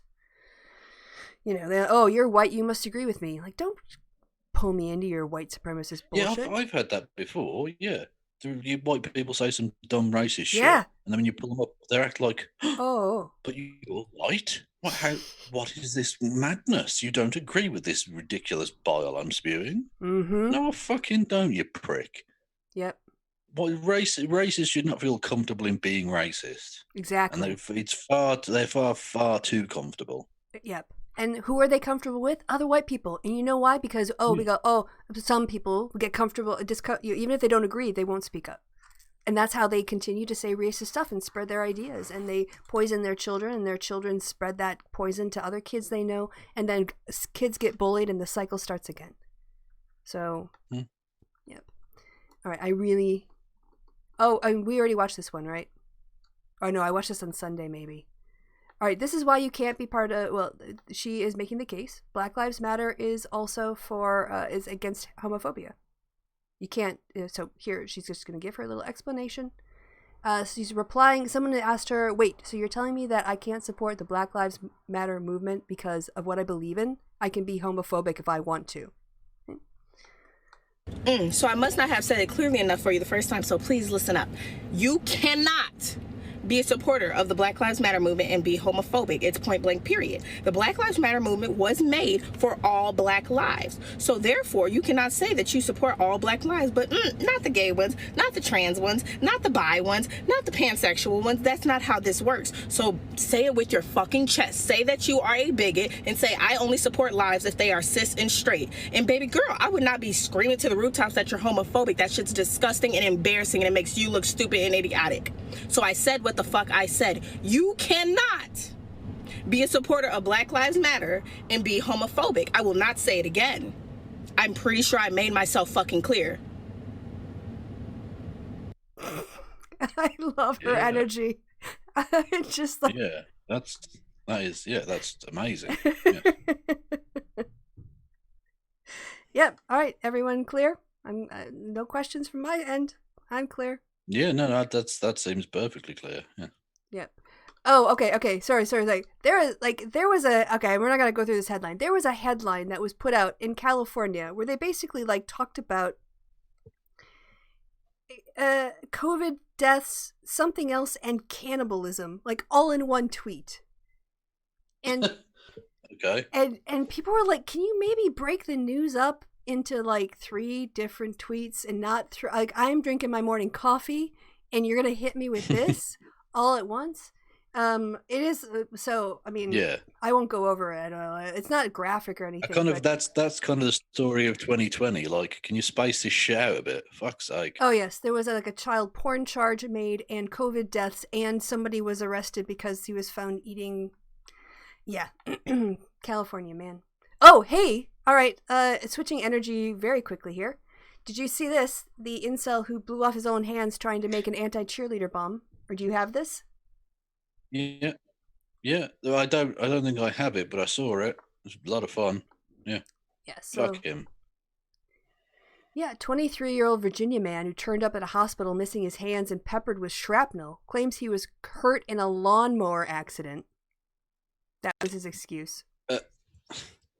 Yeah, I mean that's up there with the I slipped and was sat on the the dildo. Yes, honest. that's what happened right before you walked in. But he was Exactly. actually... The Action Man figurine got up there because I sat down on the chair and it was just there, and it was terrible. Yep. Okay, there's some pretty, they're not graphic descriptions, but they found parts of him in his house when they went back to look for it, and they found improvised explosive devices. So, no, it wasn't a lawnmower accident. Yeah. Because the lawnmowers don't do that to your fucking face. Yeah, if you're gonna hurt someone in a bombing, seriously, I don't have the problem with the bomber being the person who ends up getting hurt. If someone has to be hurt in a bombing. My favorite story ever. My favorite. This is. If anything's going to get me kicked off YouTube, this is my favorite terrorism story ever. Okay, that's not a preface you hear often in life. It's not. I'm taking it to a different place though, because in line with only the terrorists getting hurt themselves. Oh, okay. There was a guy who, this is genuinely true. There was in Saudi Arabia, he was trying to target a lower-ranking member of the Saudi government because they'd been supportive of American imperialism or whatever. Islamic terrorist guy who inserted a bomb, a fuse, and a detonator into his anus. What? Yeah, imagine that. Imagine putting that fucking scheme together. Thinking that was a good idea. I mean, I'm not a Quranic scholar, but I don't think Allah's cool with that, if I'm honest. Yeah. But anyway, not realizing that your human matter is quite dense and stuff. So when it set the bomb off, he just ended up blowing up his own arse and guts. Oh no! And no one else around him was remotely hurt. But what I especially love about that story is, what about if you decide at the last second you don't want to do it? What are you gonna do? That is going to be a very tricky shit. Do you know what I mean? Well, I think you just dive in with your fingers, right? At that point. You're not pushing. And you're reaching. It's going to be tricky shit, and you're going to have to flush the toilet very fucking quickly. Do you know what I mean? That is amazing. He literally just blew up his own abdomen, basically. Yeah. What the fuck? I just saw the comment. That's my favorite terrorism story. Yeah. And join me next week for my second favorite terrorism. So Sebastian G in the chat just went, but I always mow my lawn with explosives. Yeah, absolutely. Yes, you do. Okay, I need to top up my water. Can you entertain the peoples? I'm going to take this face off of it because we'll look at something much nicer than an incels. Well, I mean, I don't know how I can up my game from this is my favorite terrorism story. That's true. I don't know where I go from there. Hey, how about an East Texas BLM rally that has more white people than black people or people of color at all? Wow. Okay. Yeah, I mean, there's not. It sounds like this town is pretty shitty. Talk about this then. Okay, well, you look at the picture. I'm going to go get the water and then come back, and then I'll talk about it. Okay. So, some 150 to 200 people at a BLM rally in Vidor, which apparently is an East Texas town that's infamously associated with racism and the Klan. Okay. I mean, there's a lot of white people there. I don't know what that's, I don't know where to go with that. She's left me dangling here. I don't know what the fuck this picture even is. There we go. Now spam Kev with requests now. Do it. He might read them. Almost certainly, yes. Kevin, talk with Vosh. Okay, that's my play. What would I talk to him about? Like, I'm not against the idea of talking to anyone, really, but what would I even talk to him about? The story would basically be, fuck him, like, fuck you, Vosh, I think you're a piece of shit. And that would basically be it, I think. I don't know. I don't know, maybe I wouldn't be that rude, but you know what I mean? Like, it wouldn't, I don't know what we would talk about that would be constructive, really. I'm back. But maybe I'm wrong, I don't know. But look, the problem with Vosh and those sorts of people is that when they go on about the woke scolds, which is a ridiculous right-wing hack talking point anyway, they're not doing that because they think that the being anti-woke scold is best for the left or whatever, or morally justifiable even. It's because they just want you to be like they're gamer bro pricks. That's how they act. That's who they are. And so they don't want to change. That's all that is. It's not that they think it's the best way forward for the left. It's just it's the easiest way forward for them. So fuck that noise. Yeah, I saw someone mention you going and talking to Vosh in the chat, and I was just like, because I think at some point he offered me to come onto his show to talk about the Jake thing. And I'm like, why? Like, it's done. Like, it's but like, I don't understand like what people think you two would. I mean, in terms of economic critiques, you have this similar critique of capitalism. I don't think you have it. You just disagree on sort of like methods of going about it. So, and you're not going to change his mind on using slurs or being a shitty person or calling women femoids or any of the other bullshit he does. So what, like, I don't see the point. Well, yeah, that's essentially my issue. Oh, I mean, I'm not against the concept of like ever talking to him or whatever, but yeah, what would we talk about? I don't know. Honestly, I just don't. I mean, not to say that you're not an interesting person. I don't think it would be an interesting conversation. Yeah, the Jake thing was when I called out Jake. Basically, yeah. Yeah, so the Jake thing was when Jake told me to something about sucking my dick because he was angry at me. He doesn't know me. He's not a friend of mine, and I pulled him up on it. And we had a conversation, and I made a slip about like a biology book, and he went, "Oh, you're being cis, you're being transphobic." And I acknowledged that my default is still a binary, and I'm working on it, and that conversation made me realize it. I'm sorry for the people who I hurt by being thoughtless and just referring to that cis normativity, and I moved on with my life. But Jake went on Vosh's channel and complained about it because he's a drama queen. And then Vosh was like, "Oh, I didn't give you a chance. I'm like, I don't want to fucking talk about this anymore. For me, it's over. The problem wasn't what I said. The problem is that Jake thinks that he can just tell random women about sucking their dicks and that he's not being an asshole and he's not being misogynistic when he clearly is. And he just doesn't care. He's not that kind of left. He's only left in the times, in the places, and in the situations where it's convenient for him, not as a general principle." I'm done. We still going?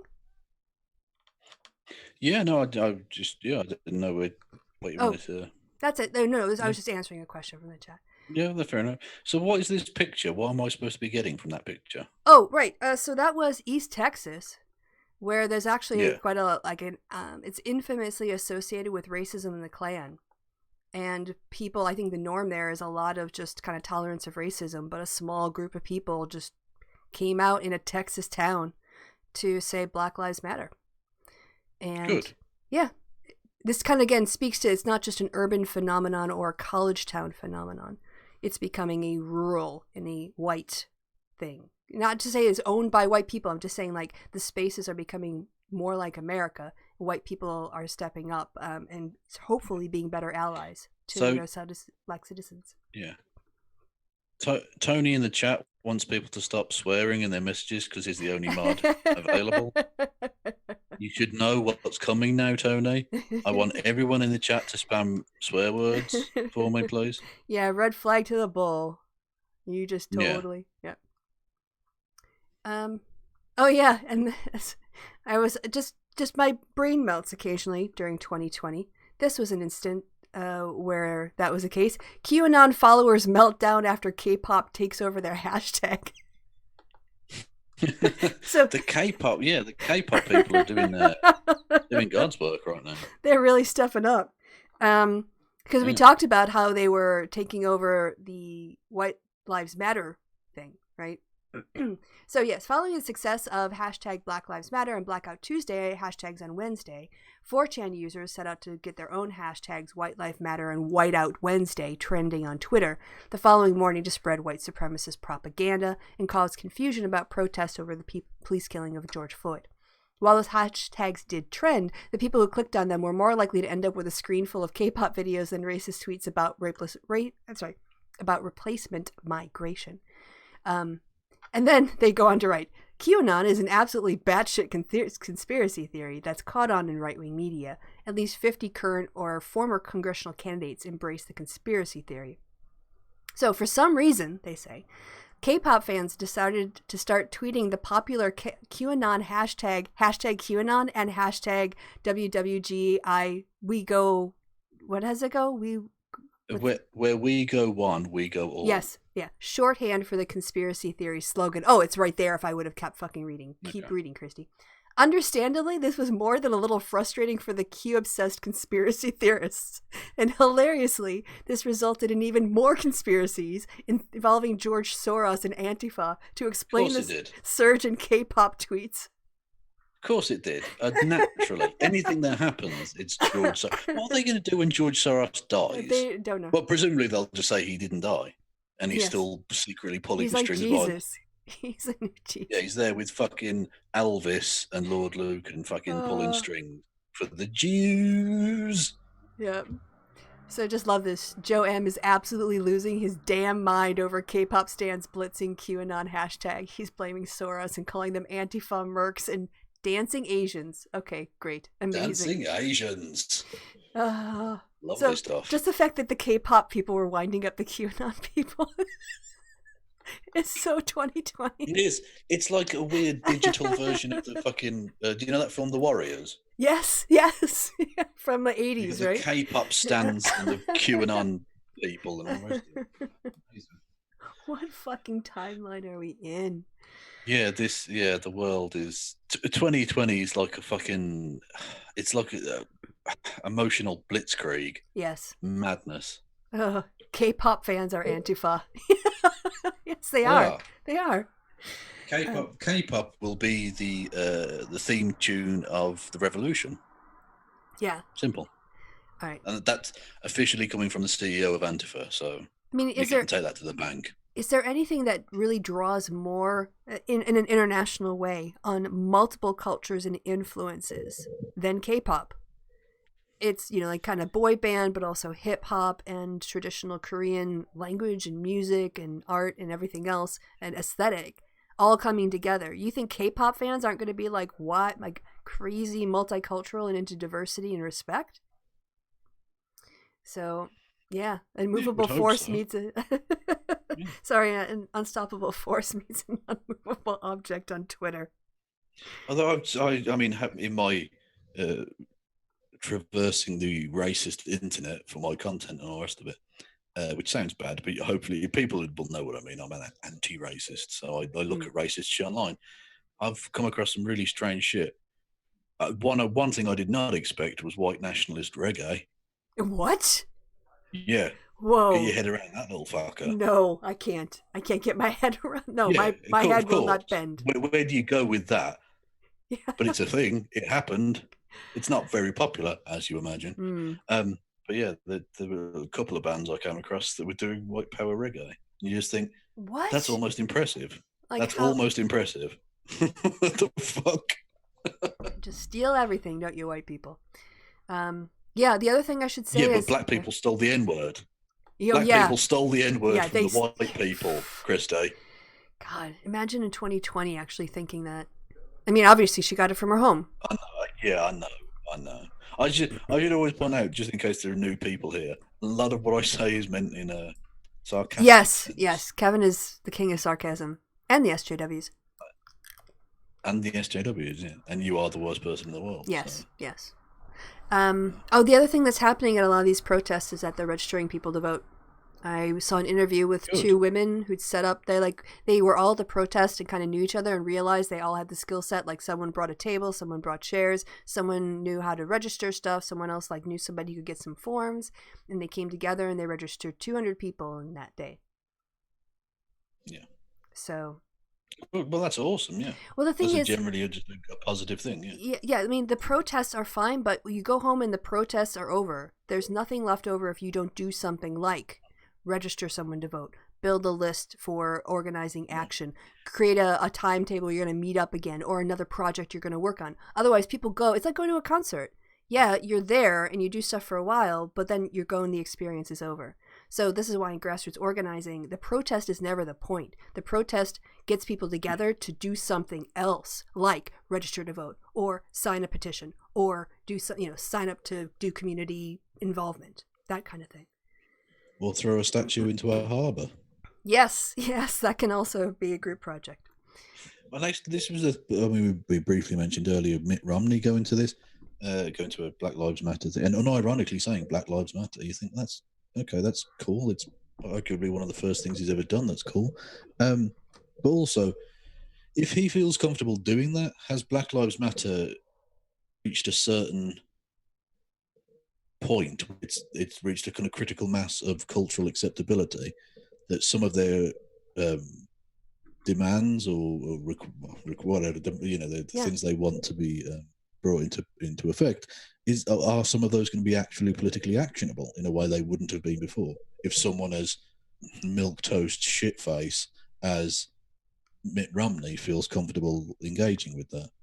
Yeah, someone said, Mitt Romney shows up at the last minute to do the least to make every other Republican look even worse. Like with the impeachment vote, he was the only one who voted for one of the charges, and he showed up here like 2 weeks after Elmo. But I think what it is it is Black Lives Matter. Black Lives Matter gave a name to an issue that we just called isolated incidents. So white people don't want to connect these incidents across time and space, and black people see the connections, and people who are aware of it see the connections. And so that, like Ferguson plus Colin Kaepernick, you see people now taking the knee. That was never part of Black Lives Matter per se. That was Colin Kaepernick. But now taking the knee has become a greater symbol, and it's become part of the discourse around racial justice. And I see more of that than I see like the Black Power symbol, say, it's like the 21st century version of it. And I like it too, because it's kind of new, and it incorporates something like the anthem, which brings it back to the issue of citizenship. So I think that, and I really do think, just watching the videos, people can't deny the truth of what they see in front of their own eyes, and they can't not feel their hearts. If you have any empathy and you watch that, it will move you. And that is what I think people, especially, it's the documentation that really gets white people out of their complacency to say, oh, they're just complaining and they're exaggerating, and to default believe the police, just like we would before Me Too, default believe the accused. So it's about changing understanding of weighing evidence and believing people, not assuming people are lying. Not saying you just believe whatever they say, but you take them seriously and you don't dismiss them out of hand. You open an investigation, you give everybody a chance to have their say, you bring forth the evidence, and you look at it fairly. You don't just say, oh, he wouldn't have been arrested if he wasn't a criminal. Yeah. If you just wouldn't have resisted, the police wouldn't have hurt you. People are seeing that those are lies now that cover the police. Indeed. And you mentioned Colin Kaepernick. Interesting developments this week in the world of sport, which is relevant to this. The NFL obviously wants to get its season up and running and all the rest of it. And they've Roger Goodell, whilst desperately trying to avoid using the name Colin Kaepernick, which is still a sore spot, clearly, for Trump, apologised for the reaction that the NFL had towards all of that, and will allow its players to protest during the game or during the anthem, if they so wish, during the upcoming season. Yeah, but under the old rules and the new rules, so they have to do it in the locker room? Well, that I'm not entirely sure about, but it seemed like they would be on the field, but I don't know. And to be honest, it's only the fear of Trump that ever stoked that in the first place. So hopefully, when Trump is voted out, it might be possible that Colin Kaepernick could make a comeback. I think if we had people in the stadiums this time around, in this moment, you would see people taking the knee during the anthem in the stands. Possibly, not just players. Although there's a space issue with stands, isn't there? But you can kind of do it with a chair behind you. You can kind of like symbolically take a knee by putting your leg up and kind of lowering yourself or something. Or people who want to move to the aisles for a few seconds to do it. So yeah, I think it's a symbol of resistance. Should we move this along a bit because we haven't even talked about much yet? Okay, all right. Just Jonathan Capehart, I tweeted him out again, pointing out women's invisibility in this discussion. They need to be included.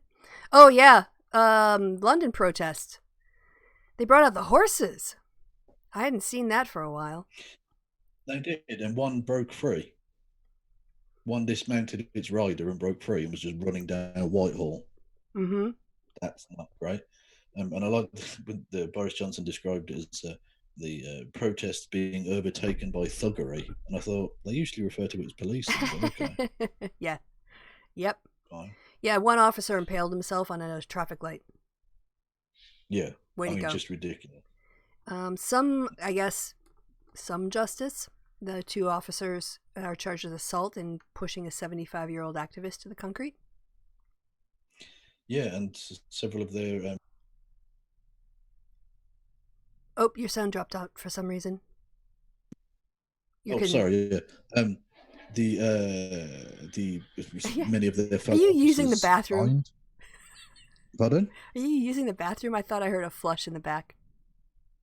Oh, no, because the wall I'm next to here backs onto my neighbour's downstairs toilet. Oh, okay. So if they flush, you might be able to hear that. I don't know if it picks up on the microphone. You don't have a toilet next to the TV or anything.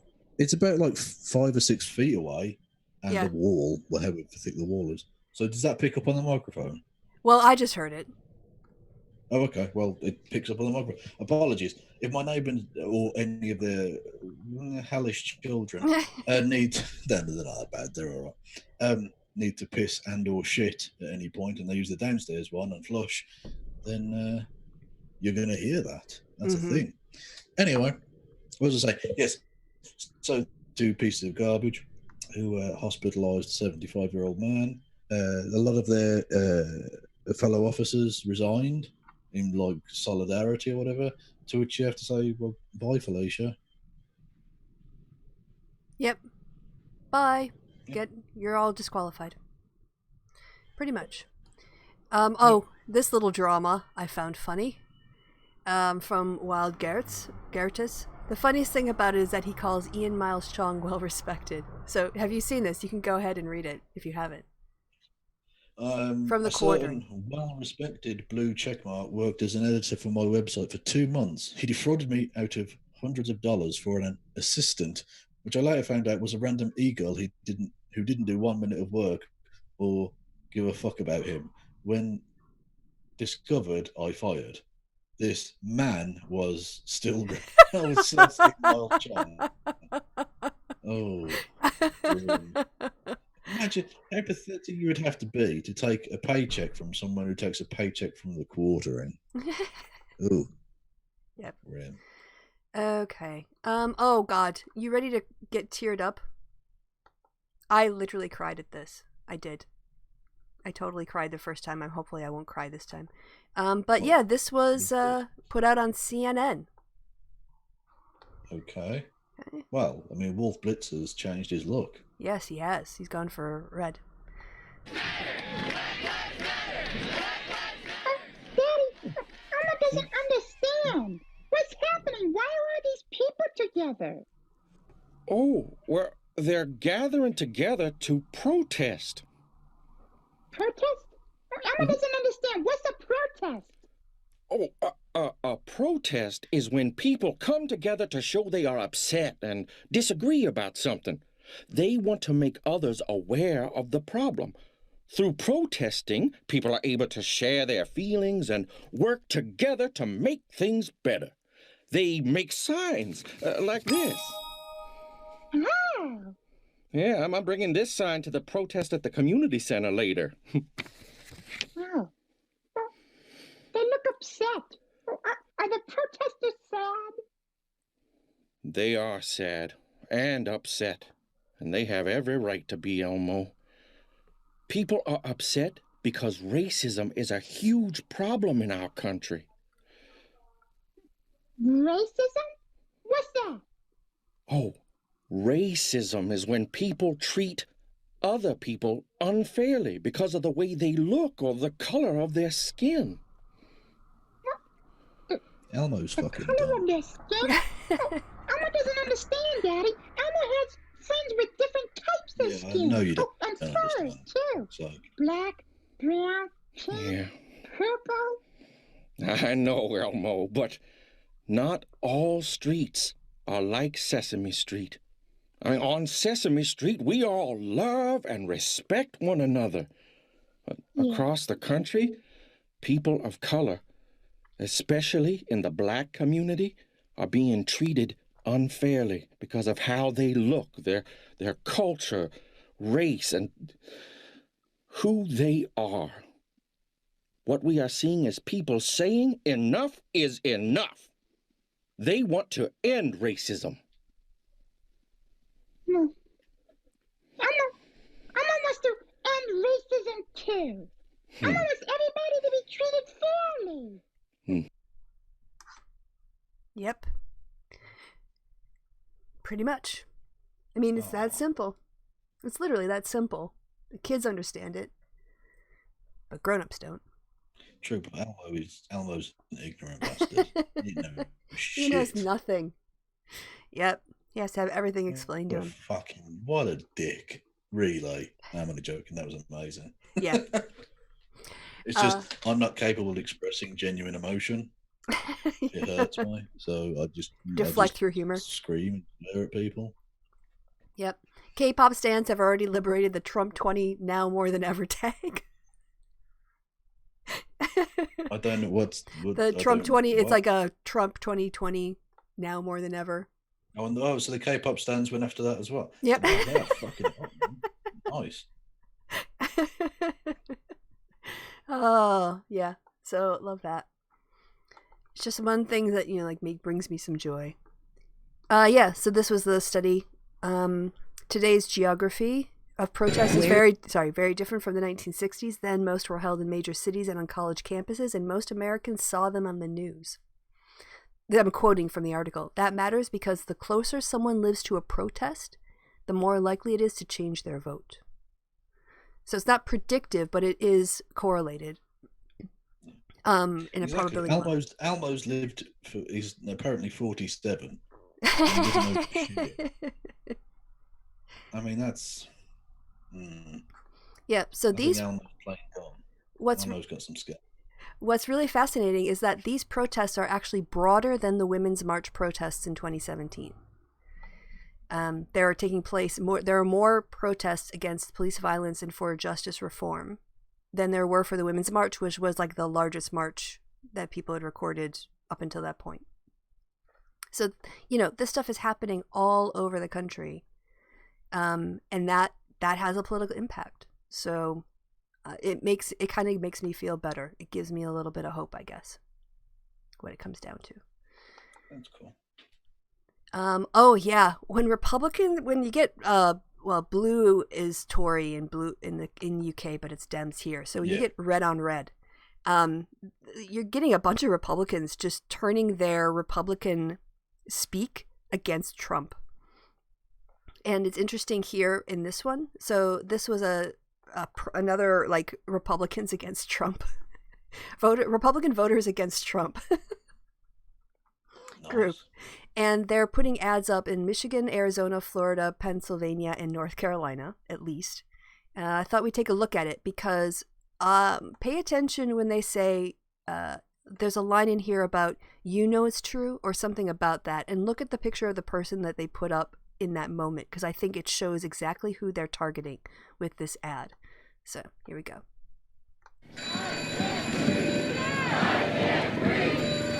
Where is the president in a time of national emergency? Hiding in his security bunker, watching his shows, afraid, alone. Not a leader. But supposing you brought the light inside the body. Not a president, just a scared, incompetent. Within a couple of days, it's going to be down to close to zero. Embarrassment. You know that. You notice that? Who they put up? Yeah. They're not going. Yep.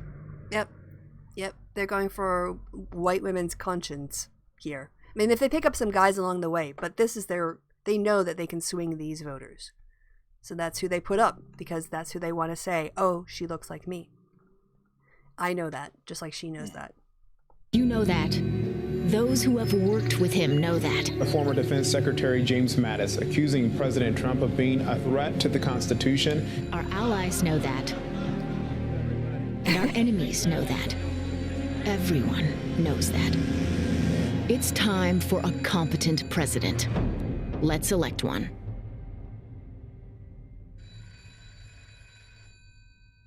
Defending democracy together is responsible for the content of this advertising.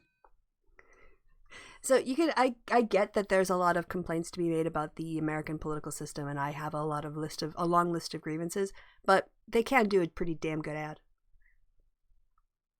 Yeah, that was pretty good. Yeah, I think if you're a white, kind of conservative voter, they're playing on patriotism, America's status in the world, a call back to when America was respected, and yeah. So, I think I told Ted. Delightfully geeky viewers are. They dubbed in a hawk scream for an eagle. I like that attention to detail. That's nice. All right, so I told Ted he was going to make the show with this one. His line, Piers, can you stop tweeting about things I commend? It's confusing me. And what he's referring to is this tweet from Piers Morgan. Would you like to read it out, Kevin? It says, I was caught speeding today on my way to the PP Golf Charity Day. No complaints. I was late, rushing, and in the wrong. The police officer who stopped me were respectful, polite, and treated me with dignity. This black man got none of those things. What an inhuman disgrace. And yeah, I've seen that video. It's not nice. Mm-hmm. Yeah, so, I mean, they're not, the police, Piers Morgan is, like, the police are losing Piers Morgan. Piers Morgan and I are confused, but in a different way. All right. Yes. Pull back to an old bit. Yes. Of shtick. All right, moving swiftly on, because Piers Morgan, we don't want to spend too much time on him. But I love this thread. Donald Glover, but as you keep scrolling, his smile gets bigger. A thread. All right, so you ready? Okay. There he is. Yeah. Mm-hmm. Yeah. Oh. A little bit of a grin there. Coming up. Oh, more of a grin. Yeah, corners of the cheeks are going now. Both cheeks. Oh, teeth. Teeth in that. Oh, more of a smile, but a kind of cutesy smile. Then a big smile. Then getting on to the real sincere smiles. I just love this thread. Like, it was good. And now going past sincere into slightly ridiculous. Yeah. That's a big old smile. Yeah. Yep. And looking at it made me smile, so I thought I would share it. Yeah. This was Philadelphia. Wow. On the 6th of June. 14,000 people RSVP'd on the Facebook page invite. I don't know if they pulled back to the... Yeah, there we go. Okay.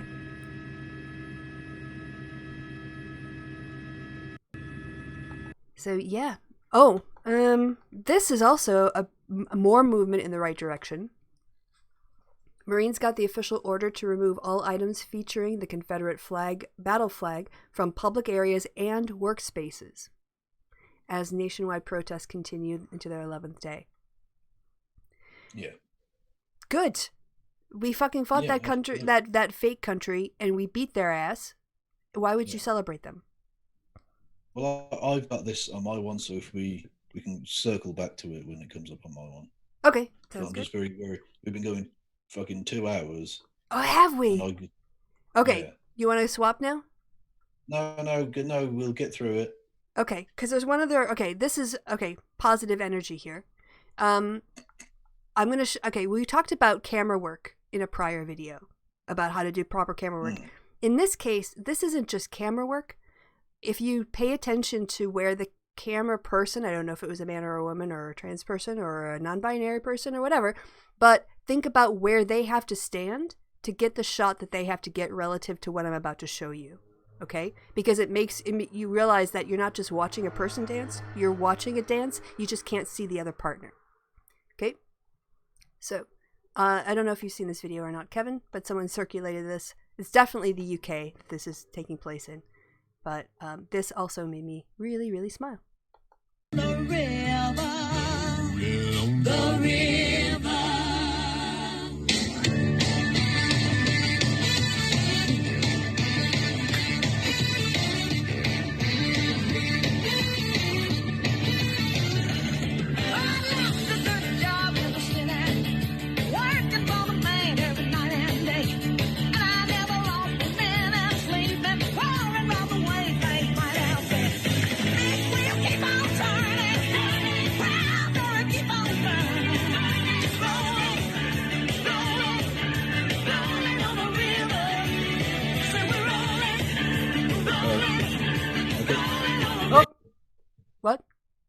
We get that.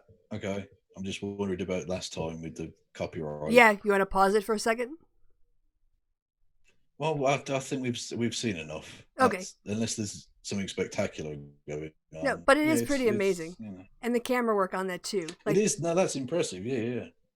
So I'll tweet it out again Got if people some want to pins watch on the it. whole thing. Yeah. So there you go. You can check my timeline now because it's freaking awesome. And it gets better. Like there's more of this. So. That was a slave owner guy again. I guess the one thing that I did not see yet here was they interviewed the officer who was in charge of the Bristol situation. And they said, our officers couldn't get to the statue in time and people were pulling it down. And at that point, we decided that if we were to intervene, it would cause more chaos and possibly harm to human life. So we just decided to let people do what they were going to do. And that's the kind of policing you want. Was kind of the point. Oh, I got a lot of these. I got a lot of these during the day. I can't believe I asked whether you had this bookmark. Yeah, a couple times. 'Cause, yeah, you definitely got this covered. Yeah. And it's still going. All right. So, should we swap over now? I don't even know what this is. Oh, they threw the statue of the slave trader in Bristol in the river and someone reacted. Okay. Yeah, we can swap over if you want. Okay. Sure Let me stop sharing and then I'll get my little window up. I can't believe I'm going for 2 hours. Dang. Yeah. What am I doing? Screen share. Yeah, mine's going to be a little bit patchy because there have been a couple of days where I just couldn't take it. I just logged off. So I've got some weird shit, a weird amalgamation of shit. Yeah, no worries. This one. Pardon? No worries. Yeah. Go. Yeah. This is I quite like this. This is some Da Vinci Code shit. Only getting done. So yeah. I mean, look at that. What a photo. Yeah. Why are two people less happy? They just look so angry. What the hell? And you crack a filled smile with the love of Jesus or something. Yeah, not so much. Anyway, get to wash the taste of that nonsense away. Am I just the cutest? You are. Aw, you so are. Sweet. You are the cutest. Aww. Definitely. Very sweet. This, poorly aged things is a funny account. This is Joey Salads, the racist piece of garbage. He says, if Trump gets impeached, I will donate my left testicle to medical research. You can quote me on this. He got banned from Twitter now, right? We talked about this? But, we're still waiting on that left testicle. Yeah, he was impeached. He wasn't convicted, but he was impeached. He was impeached, yeah. He doesn't say convicted. It's important to know your politics. Indeed. We've got, later coming up, we've got a couple of pieces of really silly right-wing word salad. This isn't quite that. Hang on. No, I definitely want to look at this. Yeah, we definitely want to look at this picture. Yeah. So someone, blah, blah, blah, how's that boot taste? And then 6 seconds later said, like Bernie Sanders' ball sack. To which the obvious response is, how do you know what Bernie Sanders' ball sack tastes like? I don't see a reply to that tweet. No, that's... If you ever meet him, you'll have to ask, how do you know what Bernie Sanders... There are so many questions I want to ask as a follow-up to that. Really?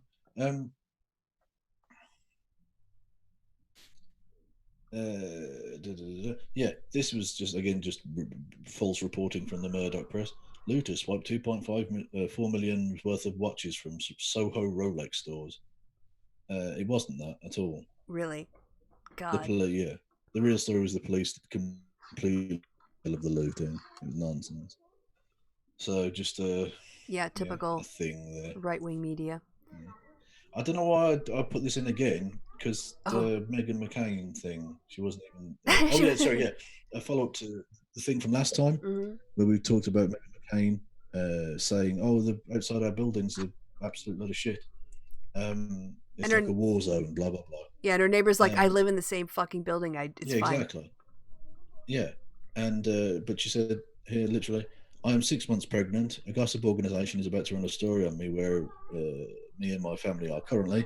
I sent a tweet out yesterday based on news. I saw nothing in Midtown. We've all been watching over different media platforms. Fuck. So she's not even in New York. You came to my wedding, Denise. She's not even in. What? You came to my wedding, Denise. Sorry, Yeah, exactly. that's all I hear from her whenever I see her face. Yeah, she's not even in New York. So she knows for a fact that New York's like a time zone. Time zone? Or even a war zone. Except she's not even there. She's not even in New York. No, I believe she's in Florida. If that's not too dark, so that's a big state. Anyway. Joy Reid. Yeah. You don't like Joy Reid?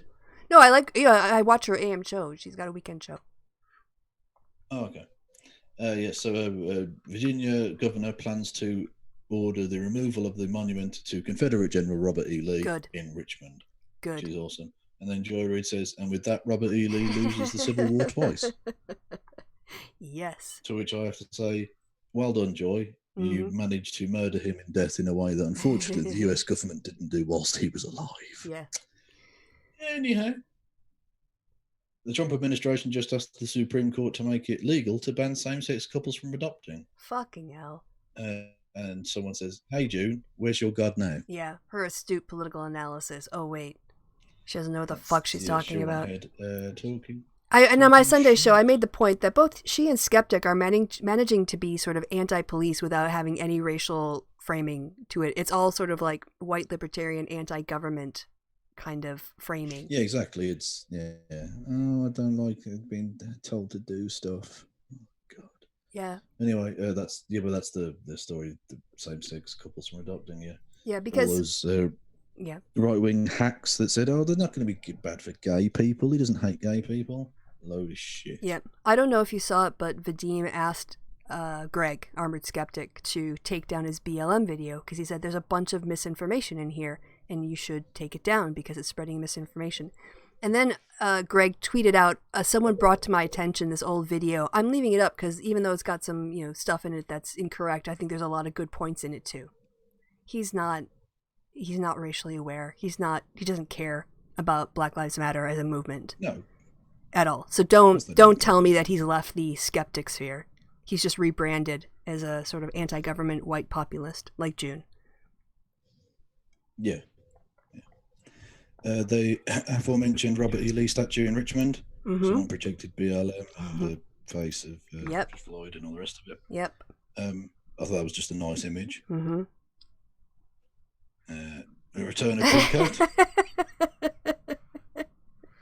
Always a nice appearance from Peacoat. Never gets old. Never. This is it. Yeah, we already mentioned this, didn't we? I said get it done. I didn't say go do it.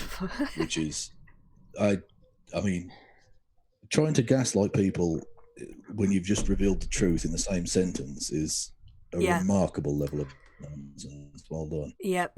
You're going to jail. Bill Barr. This is the thing. Oh, I do hope so, yeah. Today, the Marine Corps released guidance on the removal of public displays of the Confederate battle flag. Now, few points. Firstly, as you mentioned, this is a traitorous insurrectionary army who invaded America and killed hundreds of thousands of Americans. I don't know why that was ever allowed on American bases. Do they also allow ISIS flags, for instance? Yeah, exactly. That's pretty much what it is. It's just this bullshit white supremacist space where they felt safe to put up their crap. But I especially want to highlight in the Department of the Navy's thing here. It says here, the Confederate battle flag has all too often been co-opted by violent extremist and racial and racist groups. Yeah, like the Confederate States of America. Mm-hmm. Simple. Mm-hmm. Yep. So yeah, I genuinely don't know why America has ever tolerated having these statues and these symbols just allowed around the place. Like in someone's private residence, they can have a flag, whatever. That's but why is on American military bases you have a terrorist army who enslaved millions of Americans and killed hundreds of thousands of Americans and burnt down towns in America and all the rest of it, and yet you're allowing them to have fucking commemorations of that? Well, because they were white supremacists. They were just virulent racists. Yeah. I mean, it will never stop amazing me that America allows that shit on its soil. just mad. I remember seeing pictures of the KKK marching in formation in Washington, D.C. In the 1920s by state. They had state, like, chapters that were marching in their robes up Pennsylvania Avenue in the 1920s. You don't see that picture in history books in American high school textbooks and talk about that kind of stuff. Indeed. Yeah. Donald Trump tweeted out, "You don't burn churches in America." A lot of your very fine people do, Donald. Yeah. Actually. Yes. A lot of black churches been burnt down by people who were rather fond of you. Yep. Just saying, bro. This is amazing. Right-wing word salad. Tell me what any of this means.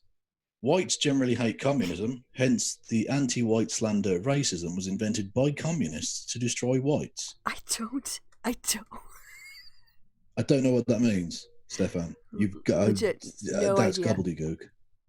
Absolute gibberish. Okay. It's just buzzwords. That's it. Yeah, just nonsense. Just nonsense. I quite like this. The fascists of the future will tweet out a lot of made-up Winston Churchill quotes. Abraham Lincoln. Yeah. Totally legit. That's a real quote from Abraham Lincoln. That's how it works. Yeah. Indeed. Brody Cat's leg. Yeah. Just chilling. Just leg. You're welcome. Showing a bit of. Yeah, exactly. Yeah. Oh, yeah. He's a slut. Absolutely. This again, in the same spirit as last week when we had, or the last but one show, the one that we did about reality, where we had like funded by George Soros. Yes. On the thing. Yeah. On supposedly the recruitment flyer. Yeah. They're at it again. This is amazing. Democrats, hear your call. Time to action. Blah, blah, blah, blah. Republicans are enslaving, killing brown people. You are next, blah, blah, blah. And then, right, F slur here, right? Okay. What? As if they'd ever use, ever used this kind of language. A homophobic slur. Fuck Fox News. If you are a Republican, fuck you. We'll train your F children to death. Don't think that's the kind of language that gets used. Now you know what it was probably like living in pre-Nazi Germany when they were running around doing this kind of crap. The new People's Constitution guarantees everyone free healthcare, free education, free food, and solar energy for life. Because there's an expiration date on it. Yeah, amazing. Also, they can't spell guaranteed. The thing is, you can always tell the rantings of right-wingers versus like the slogans of left-wingers, because look at all this text. This is like a wall of text. This is not... Yeah, this is nonsense. Yeah. Well, endorsed by Colorado Education Institution, Colorado Democratic Party, Colorado La Familia Latina Leader, Color of Change, Center for Media and Democracy, County Sheriffs of Colorado, Antifa Colorado, which, by the way, that's one of my favorite branches. One of my favorite branches to deal with, because what we do in Antifa, as the CEO, I'd like to explain, we do a kind of franchise system like KFC. We do a franchise system, and the Antifa Colorado are particularly good. I find very good to deal with. Really good admin. Keep really detailed records. Exactly. Yeah. Exactly. You'd never hear any nonsense from the Antifa Colorado. Solid company men. Open Society, that's George Soros. BLM, because that's one unified thing that can just BLM authority for that. Mm-hmm. Also endorsed by your neighbours. Spelled wrong. Okay. And everyone else. So where's the problem then? If literally everyone agrees with it, what the fuck? So join us or die. What the fuck are you talking? What? Again, right-winger projection. That's amazing. That's amazing. Yeah. Anyway. Yeah. Oh, and by the way, that was being tweeted out by a Republican representative who has absolutely no notion of being played. What? I was played by whom? Why would right wingers say join? Why would right wingers make it look like left wingers are saying join us or die? They wouldn't do that. Mm-hmm. Yeah, ludicrous. Nigel Farage tweeted out, "Time for some home truths on the Black Lives Matter or Black Lives movement. I will be live on LBC, which is a radio station he does a show on, and I quite like Hugo's response: Black shirts matter." Yeah, that's what he's wearing. Spicy. Yeah, historic scenes in Bristol. That look at I mentioned this earlier, didn't I? They had this thing where they had the guy kneeling on his neck for 9 minutes. Oh yeah, yeah. Pretty. Symbolism goes. That's pretty intense. Mm-hmm.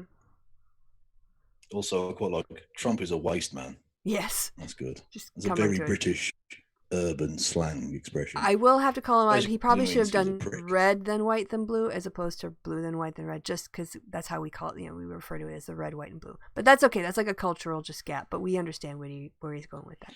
Hey, Kristi, again, this is a I'm giving positive feedback. Eagle thing. Okay, fair enough. Yeah. I like this. Her name is JK because this bitch can't be serious. That is really good. That deserved like almost 500 million, million tweets. Indeed. This was a thing. When the toppling of the statue happened and it was thrown in the harbour and all the rest of it, the usual racist garbage came out. People going about, well, the pyramids were built by slaves. A, no, they weren't. And B, they're not a monument to slavery. Yeah. This is a monument celebrating a slaver. Yes. It's a very different thing. Now, this person went even further, as I described earlier. He said, on this basis, Auschwitz should have been destroyed. However, it was kept to ensure no one forgot, so history is not repeated. Simply destroying monuments that don't fit current narrative is dangerous. Now, there are a number of problems there. Mm-hmm. I'll get to David Baddiel's response in a second. Firstly, we didn't build Auschwitz afterwards. Yeah, it was already there. Yeah, yes. There was. Look, I know. I was thinking about this tweet. I was thinking I couldn't have blamed them if they had torn it down. I would have perfectly well understood them saying this place needs to be obliterated.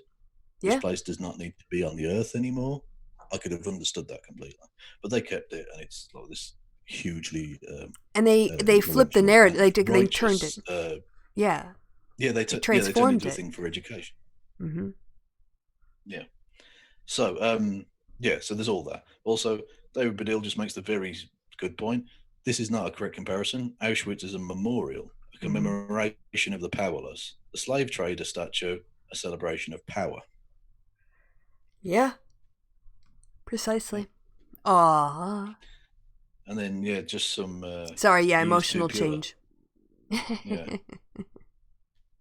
Also, look how nicely he blends into that pillow. I was going to say, it's kind of hard to say where the pillow stops and the kitty begins.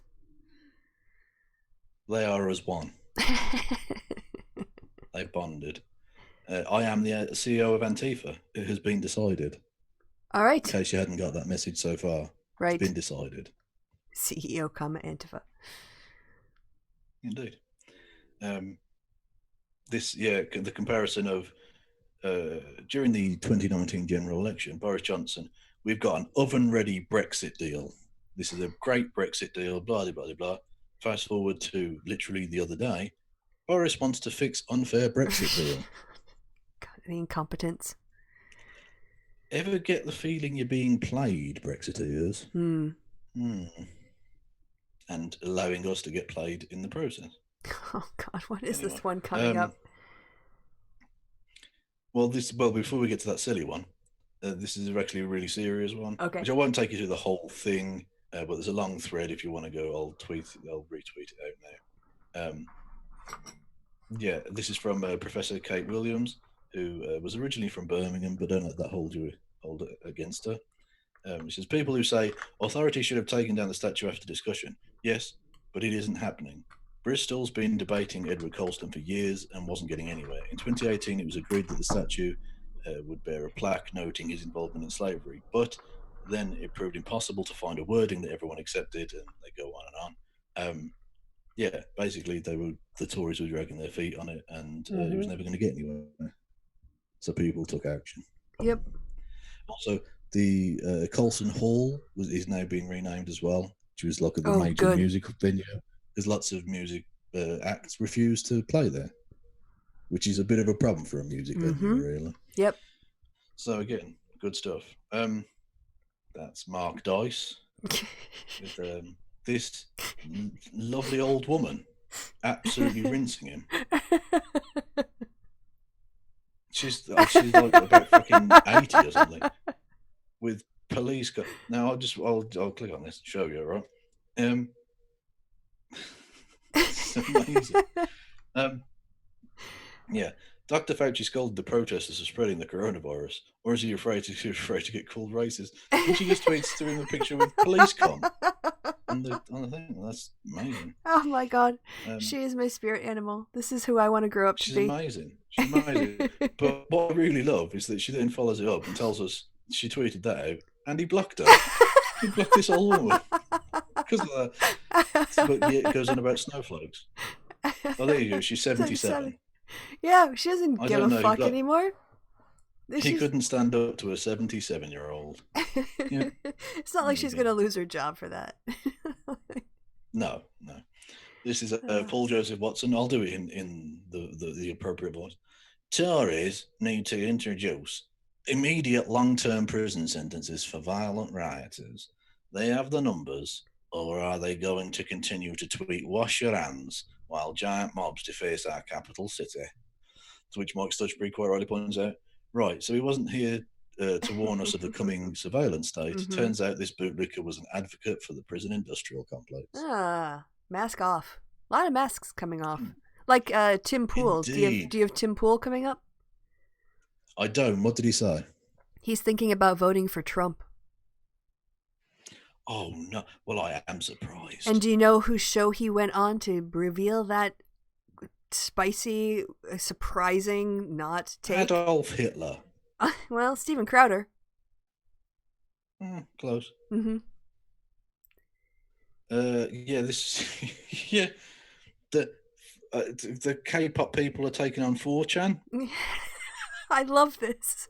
I can't even tell you. They're clearly winning as well, because K-pop stands turning into a persistent irritant of online extremists. There's been a genuinely surprising player 3 has entered the game moment.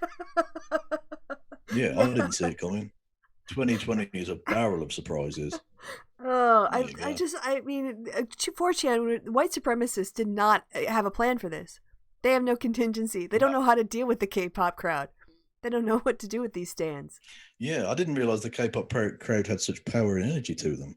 I just thought they were into like weird music. I didn't understand. Yeah, big K-pop energy. This is a follow-up. This person's clearly a troll genius. Okay. Because this person was mentioned last time in the show before last as having got in contact with Donald Trump. Trump followed him, but then told him to stop tweeting. Do you remember that guy? Yes. He's up to it again, this time with the CIA, because he wants to get put into fucking Guantanamo, apparently. At CIA, I'm a journalist in the UK, and I have been given information as to what Antifa are using to communicate in secret. Can you please follow me back so I can DM you about it? Now, just like the guy who supposedly has a really intense job being president and shouldn't have time to follow them back and all the rest of it, it turns out the CIA were more than happy to follow this guy back if it will go on to that. Look, follows him, right? Right. And mate, have you seen this, by the way? No, I haven't. This is phenomenal. This is taking such a retro cut and making it so fresh and modern. It's beautiful. Okay. Right, so it follows him back. And they have a brief exchange. Yeah. Okay. If it'll go on to the next image. God, it's just Come on now. Like someone is pushing it over. Normally it just goes whoop. Yeah, ridiculous. Thank you so much, Mr. CIA. They are using something called Updog to mobilize. The CIA said, "What's up, dog?" He says, "Nothing much. What's up with you?"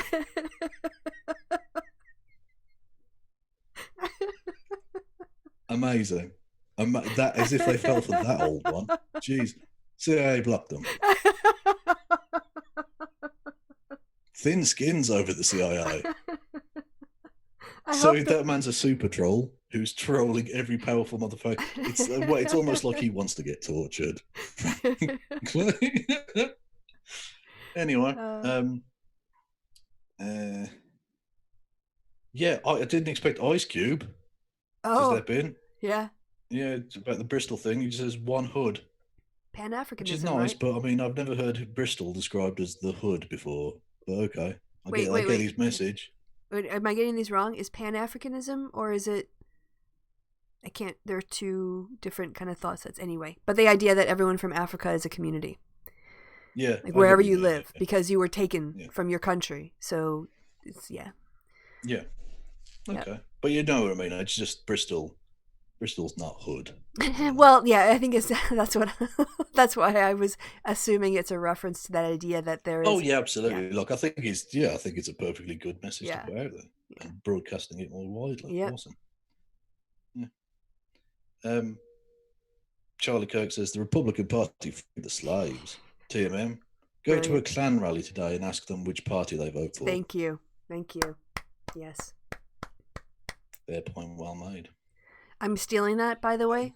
Every time I see Republicans trying to roll that shit out, I'm totally going to steal that. So I'm warning you. Be on the lookout for my theft. Do you want some more right-wing word salad? Oh, great. Ready for a bit of that? Sure. I don't know who Mike Nanya is, but it was retweeted by James Lindsay because he's so clever. Universities were an ideological wet market through the 90s. When critical theory met postmodernism, it was a pangolin meets bat moment. What? Theory, quote unquote, was now optimizing for emotion and careerism in an overcrowded labour market. When it came into contact with the social media, it broke down. It broke free.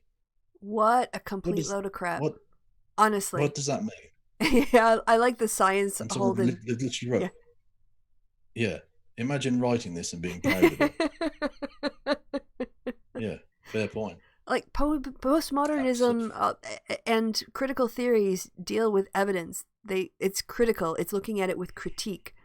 And so it's not about emotion. It's about looking at a non-dominant hegemonic presentation of the facts. It's about looking at it critically, not just yeah. Imagine being proud of that. So everyone's favorite Peter Coffin employer, Ian Miles Chong, writes, rioters stole this little puppy from a rescue yard and abused it live on TV in Memphis. It is dead now, found strangled to death. Now, if that were true, that would be awful, wouldn't it? Yeah, but of course it's Ian Miles Chong. Atrocious. Yeah, scammer of the quartering. But I think from the fact from the fact that I've said if that were true, it would be awful. I think you may know where I'm going with this.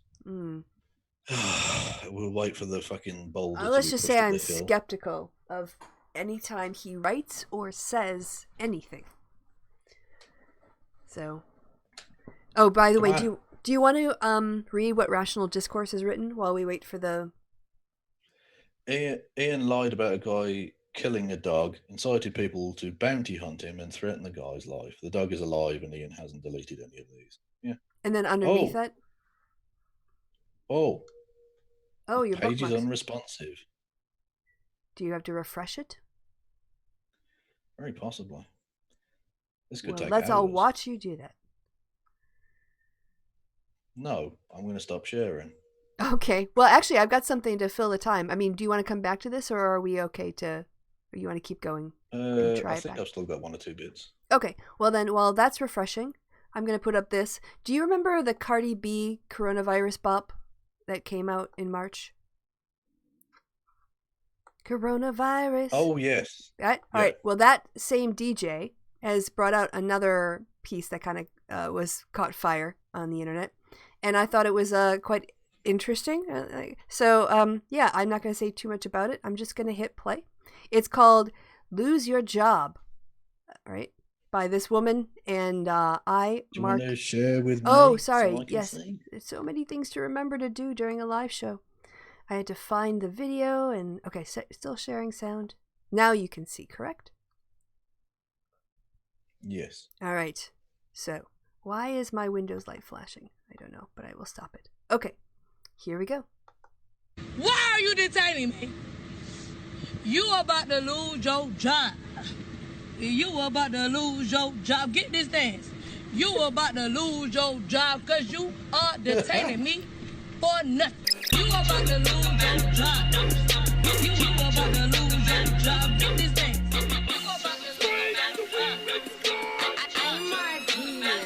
You about to lose your job. Get this dance. You about to lose your job. Get this dance. You about to lose your job because you are detaining me for nothing. You about to lose your job. Get this dance. You about to lose your job. Get this dance. You about to lose your job because you are detaining me for nothing. You about to lose your job. And it just kind of goes on like that. So, again, for copyright purposes. But even the officer detaining her, like, he watch his face when she starts to do her dance and stuff, because he just can't keep a straight face either. Your job because you are detaining me for nothing. She totally gets, he's like, yep, she's probably in the right. Like, I know. Yeah. But anyway, I thought that was really, she was amazing. You unshare, I'm back. All right. I'm back in the game. Okay, so wait a minute though, because I have to stop sharing, and then I have to drag this one little window back over to my second screen, and now it'll show up in the right place. So, you are set to go. Boom. It will go. Right, so fake dog story. There's a bounty out on the killer. What? Right, He put out to his entire Twitter followers that there's a bounty out on this guy? Yeah. Oh. Come on. Oh, don't say you're going to go unresponsive again, you prick.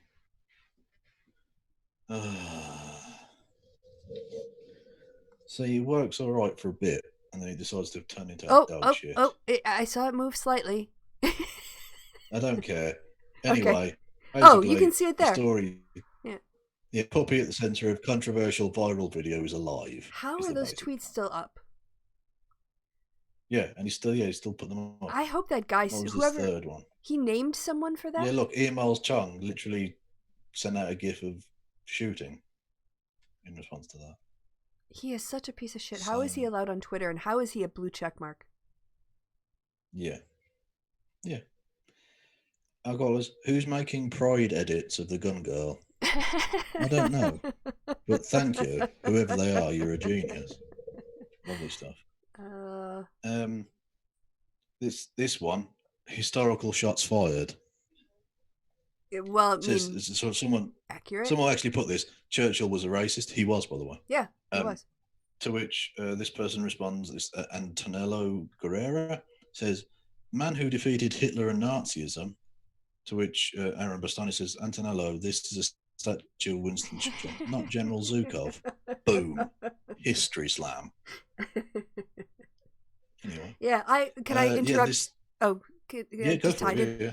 Someone had retweeted a response someone had written to them, basically saying, along the lines of their final point was, you're going to claim that Washington and Jefferson were racist just because they owned slaves. I don't know if I would say that. I was like, I would say it because it's true, because everything they said and did in their lives proved that they were racist. And then I went online and I found an entire dissertation dedicated to Jeffersonian racism. And I downloaded the dissertation and I took a picture of the table of contents and copied the link. And like, someone wrote a dissertation just on Jefferson's racism. Yes, they were racists. Yeah. Get over it. Exactly. Indeed. But I just like the historical shot. Yeah, that across is, the bows there. Yeah. Not even taking on the idea of being racist, just who defeated. Yeah. Anyway. Yeah. This I'd retweet. H-Bomber guy made it onto the list of traitors. Oh, nice. Be put around. But I want to know, why is Hayley Williams, the singer from Paramore, why is she done as double traitor? What the fuck does that mean? She's a WAMS? Possibly. Yeah, just by being Wamsy, you're a traitor instantly. If you then do traitor stuff, you're a double traitor. And H-Bomber guy, developing traitor. Yeah, he's not quite there yet. What? Exactly. He's got potential, the lad, though. He could go all the way in the traitor game. This, again, in the story of 2020, did anyone have duck army? No. No. China may send 100,000 ducks to Pakistan to battle locust swarms. Pakistan has declared an emergency, saying locusts, well, they can eat up to 200 locusts a day. Fucking duck army. Wow. I seriously, I think we're only days away from monkey tennis getting the green light. I think you're right. It's just madness. Well, we have to do something to stop them from eating COVID samples. Well, exactly, yeah. Yeah, you see what I did? I tied that back. Give them tennis to deal with, yeah. Yeah, I tied that back to an earlier show. This was just weird. I don't know how to take this, really. This is from everyone's favourite internet site, Pornhub. I don't know how to deal with this, frankly. We commit to stand in solidarity and take action with the black community as they rightfully demand justice. That's why from June the 6th to the 12th, only Ebony videos will be available on our website. There's such a rush of confused thoughts and feelings and ambivalence about this. I think I see where... Like, it's going to piss off white supremacists, like, on that level. But, yeah, this isn't really the best way to be an ally, I don't think. Yeah, sometimes Pornhub, like, when they just made all of the premium stuff free in Italy, like, that was showing a solid. I don't really know that this is as well advised. But there's only so much you can do with porn. Yeah, maybe just stay in your lane. Political solidarity, really. Yeah, stay in your lane, I think. Yeah, exactly. Just continue doing porn, I suppose. That's basically what you're there for. Whatever. But I mean, I like the thought. Yeah, like but it's just weird. It's like they're trying. It's like with that Simpson gif about the "at least you tried." Yeah. Like maybe just take that cake away. Yeah. Also, ebony is only ever used to describe people in porn. Yeah, that's true. You've never heard a black person referred to as ebony in any other context. No, but it's a category. Maybe Ebony and Ivory by yes, the duet by Stevie Wonder. So no, wasn't it? Oh yeah, Stevie Wonder and Paul McCartney. Paul McCartney, yeah. Who were Ebony and Ivory, of course. So because they ended racism. Yeah. With that song. The FBI. Oh, hang on, where am I? Bollocks. That's a nice background scene. Ah.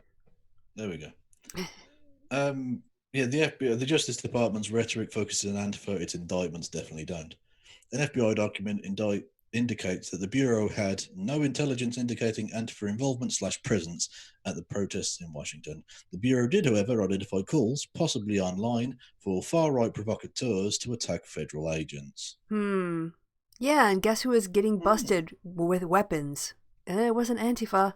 Yeah. It was white supremacists. And didn't Bill Barr say he wanted these people protested at the federal level? Yeah, ridiculous. Absolutely ridiculous. Yeah, get on that, Bill. And then look at these gammon twats trying to fish the statue out of the pole. Fucking idiots. I mean, what did they think was good? That's a really deep harbour.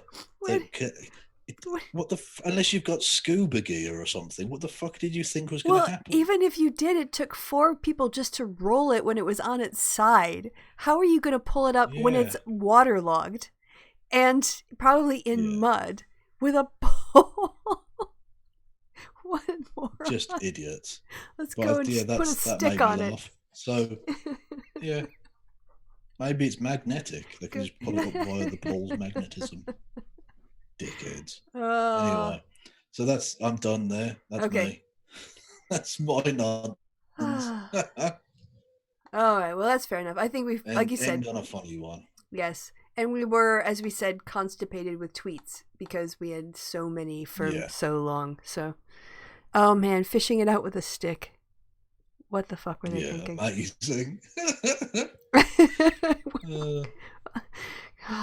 It would be if white supremacists were actually clever and smart more often. There were obviously a higher, like Hitler people who were quite devious, but yeah, I mean, it's mostly just brute force and anger. And attempted bombings, yeah, and stuff. But, okay, anyway, you were going to do another high note. You are going to lose Matt's your Hummels. job. And brought to you by Hummel's Figurines. Indeed. And also, So, fish stick flavored Pringles. do you like fish sticks? No, I hate them.